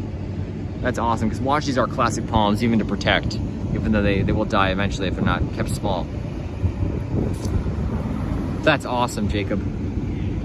It's an archipelago in northern Norway. It's mild enough. Oh, I see. Yeah, I bet like, I wonder if Svalbard could keep palms, and that's pretty far north. Huh. Also the Falkland Islands. I mean, I can't believe it. They're actually cordy-lines in the Falkland Islands, which are less hardy than windmills. And yet I haven't seen any windmills there. And that's like far, far south off of South America. Obviously that's the other end of the poles, but still, sort of similar thing. That's awesome. I would love to see that. Just there's so few people there that nobody's growing sables, especially, and windmills also, yeah. If there was like a big city, then they'd be growing it.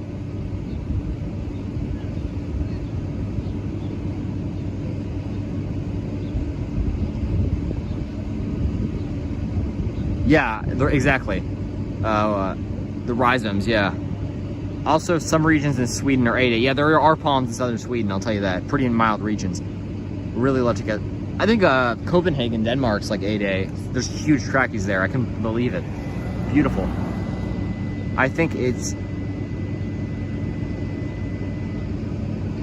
even more north can support them, but it's definitely too dark for them to grow effectively. Yeah, that'd be interesting. I would love to have it tested. I'm from Virginia, grew up in Arlington, but in Woodbridge now. I'm all over there. Awesome. Svalbard, definitely. Jonathan Cabrera. Sorry, I was asking you, do you know where exactly the, what circle in Chevy Chase you're talking about? Are you talking about the one on Connecticut Avenue? Because I know that one right at the DC border. I would love to know exactly where those windmills are, because I will at least make a video on them or know where they are, because I do document local palms, and I would love to know that. That is really cool. I couldn't believe you saw local ones. So I guess they were pretty big. That's awesome. Definitely. There was this house near the circle in Chevy Chase, which had it had a beautiful needle palms and a sable miner, and there were 2 tiny washies in the back apparently. The new owner, they sold the house, new owner moved in and ripped the palms out. Just awful. Big, beautiful sable miner, big, beautiful needle palm, big needle palm. Just ripped it. I cannot understand. Just frustrates me so much that people just rip out hardy palms like that. Any palm, but especially in a location like this. I'll do a little stroll around really quickly. Sorry, I know no palms right now, but I'm gonna end it soon. I know I said that a while ago, but you know what? I'm enjoying the conversation, enjoying talking to you guys.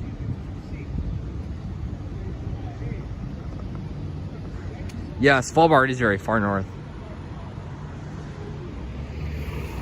Tricarpus fortunatus 1 to 5.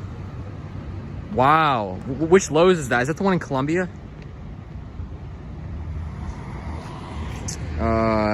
137. I would love to see that. Max Lax, welcome in. Hey there. Great to have you in here, Max Lax. Thanks for joining in. I have some we could trade. There are 50-foot Tricarpus. Really? Gosh, yeah, France is where they grow. They're huge ones there. Southern California, they grow big like that too. Jeez, 50 foot. God, I would die for a 50-foot trachy. The biggest ones here I know of are about 20 feet, a little more. The one at the Smithsonian Castle is about 20, 21 feet. But, that's amazing.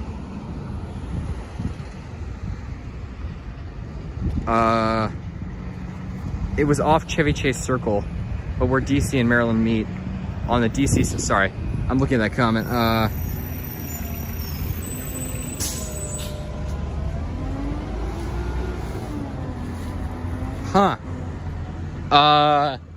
I'm trying to think what streets go through there. Yes, I know the churches you're talking about. So, how far was it from Chevy Chase Circle? So, I'm assuming it was west. Sorry, I don't mean to bother you, but I'm just trying to visualize this. Maybe I'll bike by there on the way home. So, it was, I guess you take a, I know that, so I know there are churches all around the circle, and then there's like a street if you go west that's got a bunch of churches. I'll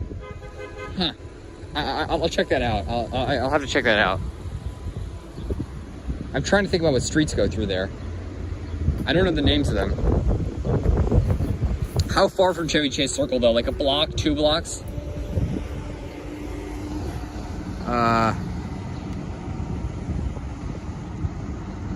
Maybe I should make a professional. I would love that, Camel. I would watch it, I'll tell you that. I would be one of the first people to view it. I would love that. We should open a Palm Discord if there isn't. I would love that, Will. Yeah, we should definitely do that. Or you should do that. I know. That'd be a great idea. I would definitely join that. Oh, awesome, Will. Columbia Lowe's. Yeah, that's pretty cheap. I mean, especially for DC. That is very cheap. DC area, that's very cheap. You plan on getting a Butia from your garden? Yes, and in fact, there was a $19 Butia that was about 3 feet, at least, maybe. Yeah, about 3 feet, and I was considering bringing it home on the plane from, it was in LA at Long Beach, so that's why it was so cheap. And the only way to bring it home would really be to trim up all the fronds and just leave the spear intact and then wrap it. And I didn't want to do that to the palm. I considered it, but I was about to bring it home and I just couldn't cut all the fronds off it. I had to bring it on the plane. It would be complicated to do that. But yes, I do really want to get a Pindo or a Butia, yeah. Look up Palmpay Nursery. It's a good name. They sell Europeans, Robustas, Windmills, Sagos, Sable Minor, and Pindos. They ship. Where are they? Jacob Gonzalez, Palmpay. Is that in Texas? And the biggest phoenix towards my house is about 16 feet. Wow. Geez, that's a big phoenix. 16 feet, yeah. I mean, that's I bet there's bigger ones around there though. It might, it might be Oliver Street. It was. And how big were they, Jonathan? I'm definitely gonna go there. I'm definitely gonna check that out. That's insane. That's right near me. That's amazing. That's like a couple blocks from where this other palm house was. It was in Maryland though, or I think it was in DC, but they definitely got rid of the palm, so it's not that place. But yeah, I will have to check that out. Thank you very much. I'm gonna go check that out right now, or after I finish my live stream. So Jonathan Cabrera, I really appreciate that. Do you know of any other windmills or? I mean, I know of a lot of palms this year. Do you know of any other windmills in the area besides the ones I have, like at the Air and Space Museum? There's one at the zoo. Do you know of any others? There's a couple more that I have videos on, but I really appreciate that. Feel free to join. I would love that, Will. I will join. Biggest palmettos here are 20 feet. And oh, yeah. Your area's got beautiful palmettos. Camel. See, Camel, you should make a video on that. You should make a documentary or at least a video on those palmettos. That will get you a lot of views and subscribers, I bet. Because people want to see that. At least people on this live stream would love to see that. They are located in Hampstead, North Carolina. Huh. I don't know exactly where that is, but I know the, what is it called? Is it called Paradise Palms? Or there's another one in North Carolina. I'm sure there's plenty of nurseries. There's a big palm nursery in North Carolina in like central North Carolina, central eastern North Carolina. I'm gonna take one more loop and then I'll end it, guys. I really appreciate all you guys joining in. Oh, man.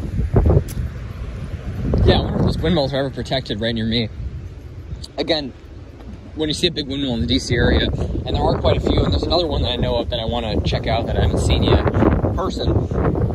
There's about a 50-50 chance whether they're protected or not if they're big. You never know. Like the ones, that Palm Nuts house that I showed you, he knows his palms, so he protects his windmills because, the occasional bad freeze will get them.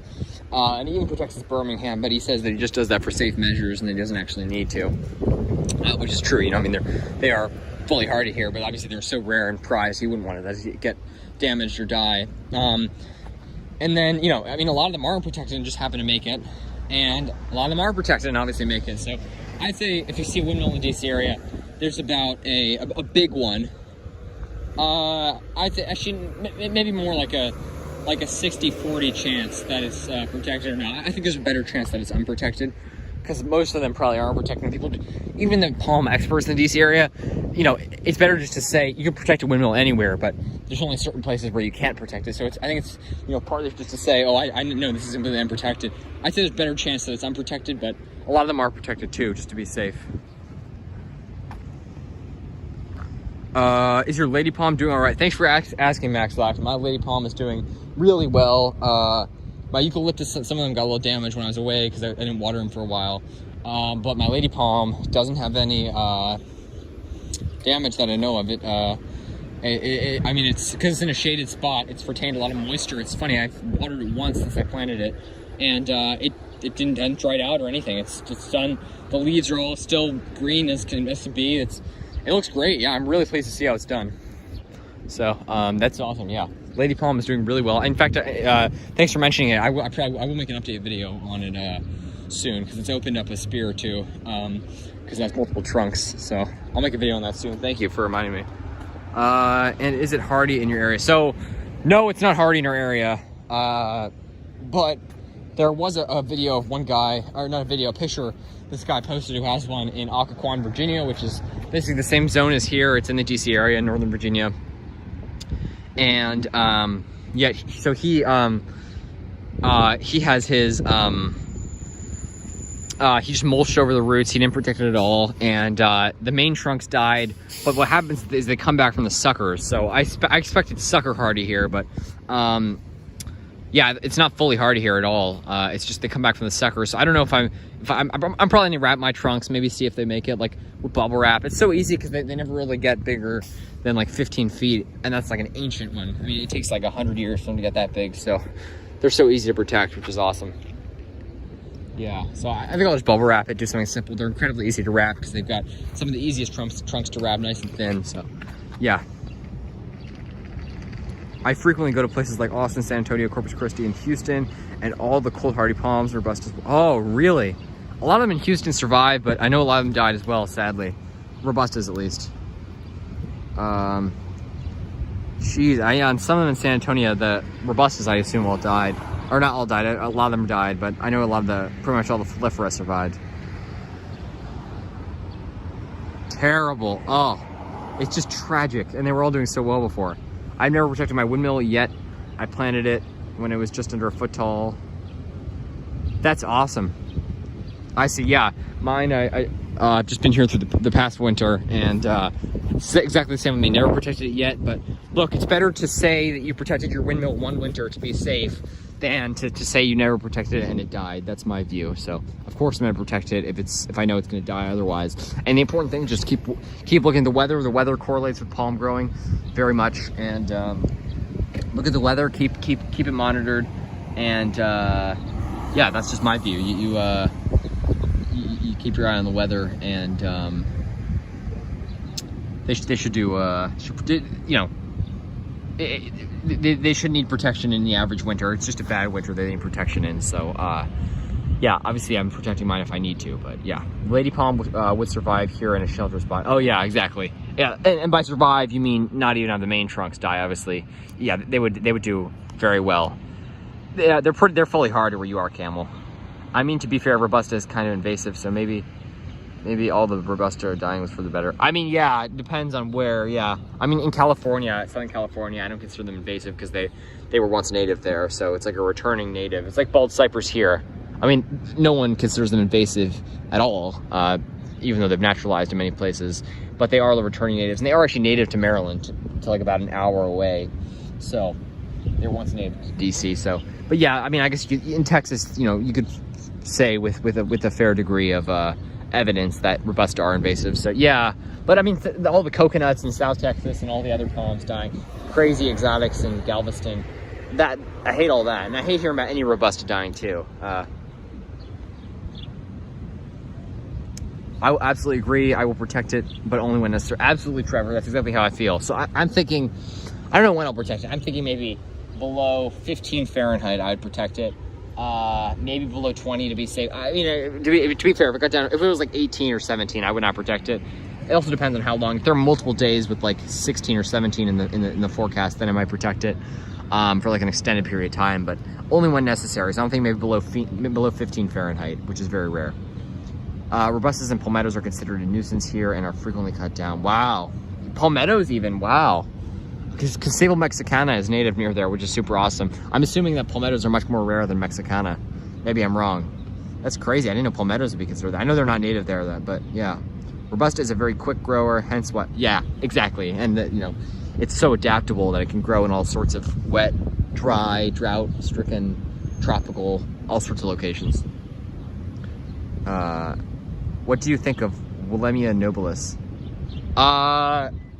What is that? Is it the Wollemi pine? Is that what that is? Willemia nobilis?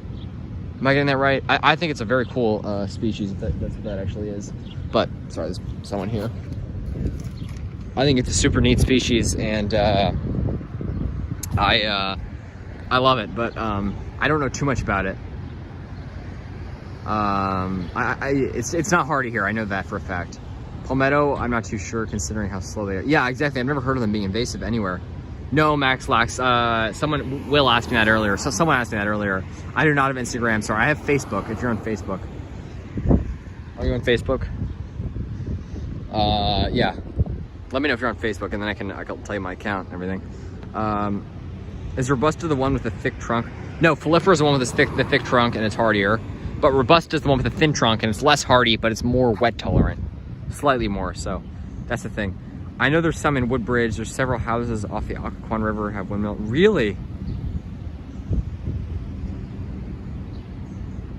Really? That's awesome, because that's where the lady palm was. I'll have to check that out. I'm a Google Maps nut, so I'll look on Google Maps and try to find them. And right now I'm thinking I'm gonna bike by that location that you told me about, Jonathan, on Oliver. I'll go down Oliver. I'll go down a bunch of those streets. Trust me, I'll come over every street if I have to. I'm a palm obsessed nut. People think I'm crazy, but I look. I mean, if there's a palm out there right near me, of course I'm gonna go looking for it. I really appreciate that, by the way. Thanks for telling me about that. Yeah, that's interesting. I've heard Occoquan's beautiful. I went there when I was a little kid. I've not been there since. So yeah, I'll have to check that out. That's amazing. 10 to 15 footer. I'm assuming never protected. That's awesome. The only way to see it renting. Really? And you can see it from the water. That's so cool. That's interesting. I've always wondered where exactly palms becomes from more common, because Richmond you'll see a lot of them, but that's super cool. In front of one of the businesses in the town. Really? Do you know what business or what street? Jonathan, that's super cool. That is super neat. That is just awesome. I love hearing things like that, and that's right in the DC area, so that's super cool. Yeah, I do actually have a kayak, by the way. I have a fold-up origami kayak. Sorry, I'm just boring you guys. I'm not showing you anything interesting. I'll end it in 1 second, but in a couple minutes, I mean. But yeah, I have a fold-up kayak, which you just unfold. It's like an origami kayak, so I can take that around, do that. But that's super cool. No, sorry, my parents say I'm not allowed to have Facebook for. Huh? Interesting. Yeah, my parents don't really want me on social media besides like Facebook, I guess. I mean, I don't know if they want that either, but they've allowed me to be on Facebook, so I don't know. We'll see. And there's a small one, 2-3 foot in front of one of the, have you ever grown any palms from seed? I have 13 robustas I've grown from seed. Yes, that's awesome. I've grown a number of palms from seed. I have 2 good, close to a foot seedlings of 2 date palms that I've grown from seed. There's some other ones that I threw in the pot as well. So I eat dates very frequently, and I just throw the seeds in a pot and they grow. So they're not hardy here at all, but one day maybe I'll plant them in a warm location. So yeah, and I also have I have a baggie right now full of sable palmetto that are germinating from Virginia Beach, a super hardy seed. And then I also have sable minor, which I don't have from seed, but I collected about several thousand seeds from Virginia Beach, and I tossed them around a local creek, and they should be growing soon. So I guess you could say naturalized from seed. I grow carnivorous plants for all kinds. That's awesome. That's awesome. I love that. Yeah, I want to get a Venus flytrap, which is actually native to North Carolina and South Carolina. Also just planted some dactylifer today. That is awesome, Will. Wow, yeah, they're very hardy and they're surprisingly wet tolerant, so it'll be interesting to see how they do there. Can you grow tree ferns in your area, and if you get a chance, so there's like $165 tree ferns at my local garden center there. I think they're Dicksonia, no, they're Australian tree ferns, I believe. They are not fully hardy here, but they're marginal, I'd say. They need a little bit of wrapping, but they're incredibly easy to wrap. So they're a bit expensive is the only reason I haven't gotten them, but you know, maybe I'll give them a try. They also don't have really trunks on them, the ones at the garden center. They're kind of small right now, but I would like to try one. And there's huge ones in pots here, but it would be interesting to see.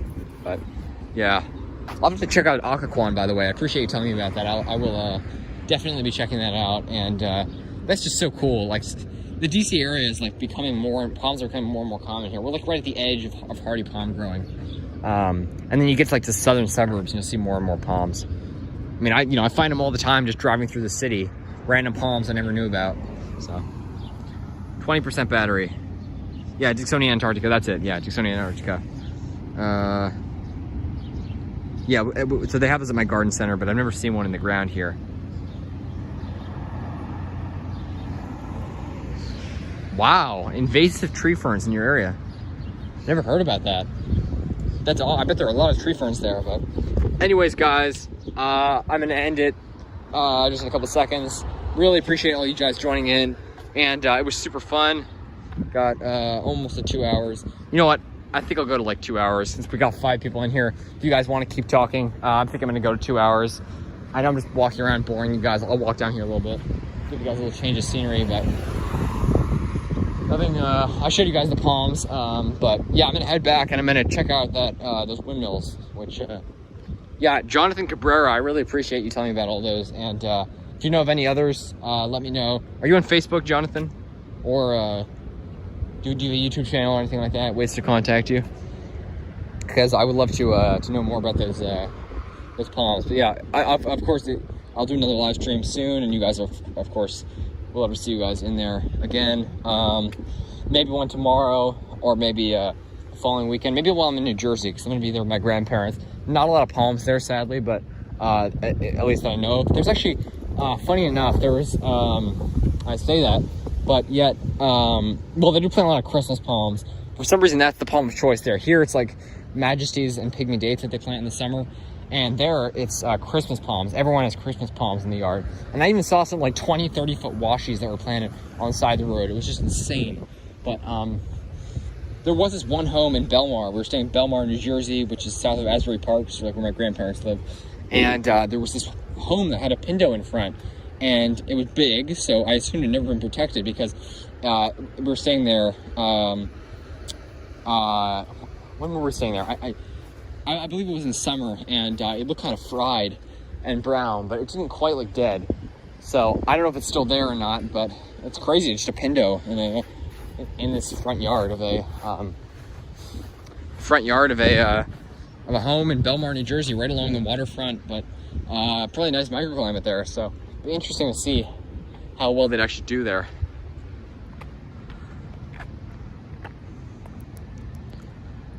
And say I'm overgrown with oaks. Yes, a lot of oaks here. Yo guys, feel free to join the Palm Discord. Where is it? How do you access it? What's it called? I basically never used Discord before, but I would love to join that. Look at this beautiful tree. Gorgeous blue blue foliage to it. What is this? Is this I forget what these are called. This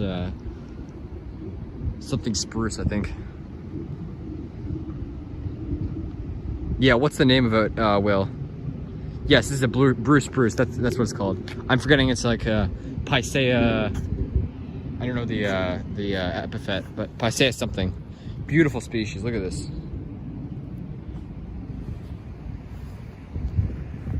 Yeah, these are beautiful trees, and they are very common here. But I mean, it's very, very. I don't know about exotic looking. I don't know how you describe it, but it's very colorful and unusual to have like blue foliage on a tree, and it's very distinguishable. You know, you can see it from afar. All these trees are green. Every tree, even most of the palms are green, except for Sable Minor, which is cool. Not except for there's lots of red and green and blue palms, which is cool. But seeing a blue tree like that is really cool. So palms are life. I'm definitely enjoying that. Thank you so much, Will. And that's awesome. I bought one of those 2 days ago. Really awesome. Yeah, they're great. They're great plants. Where are you, Max Lux? Because yeah, they are beautiful and they are very common around here. Probably you can join from the link above. Yeah, it is pretty. I agree. I think it's a very attractive. I'm a conifer lover in general, and there are some ugly conifers, no question about it. Yew, just a hideous conifer, in my opinion, because it's like a shrub. There are hideous conifers, but for the most part, they are gorgeous. And it's really sad that some of them are just ugly, because most of them are gorgeous, and you know, you've got all sorts of incredible trees like the sequoias, the redwoods, bald cypress, all sorts of cool stuff in the conifer family, and all sorts of pines that are awesome. So I love conifers, and this is a really nice one. Blue spruce is a gorgeous species. So guys, I'm approaching 2 hours, and spruce are dying. Oh, that's terrible. God, that's terrible. Why? Colorado blue spruce. Yes, this is the state tree, I believe, of Colorado. Yeah, it's gorgeous. Where's the link, Will?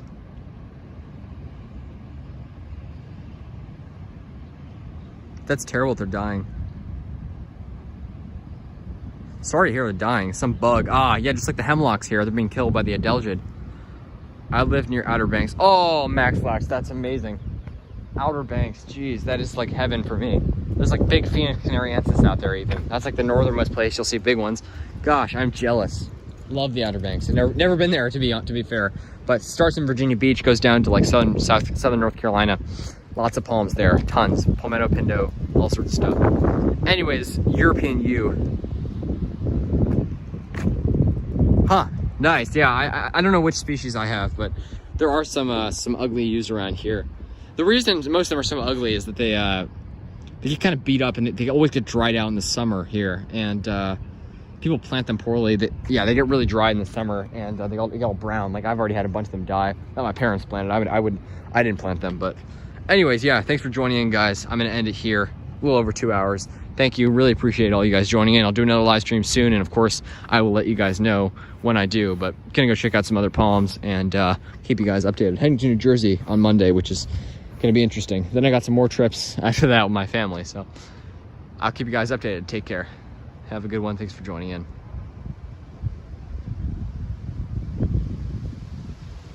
Max Lax, thank you. Have a nice day yourself. Take care. And stay safe, everyone. Yeah, have a good one.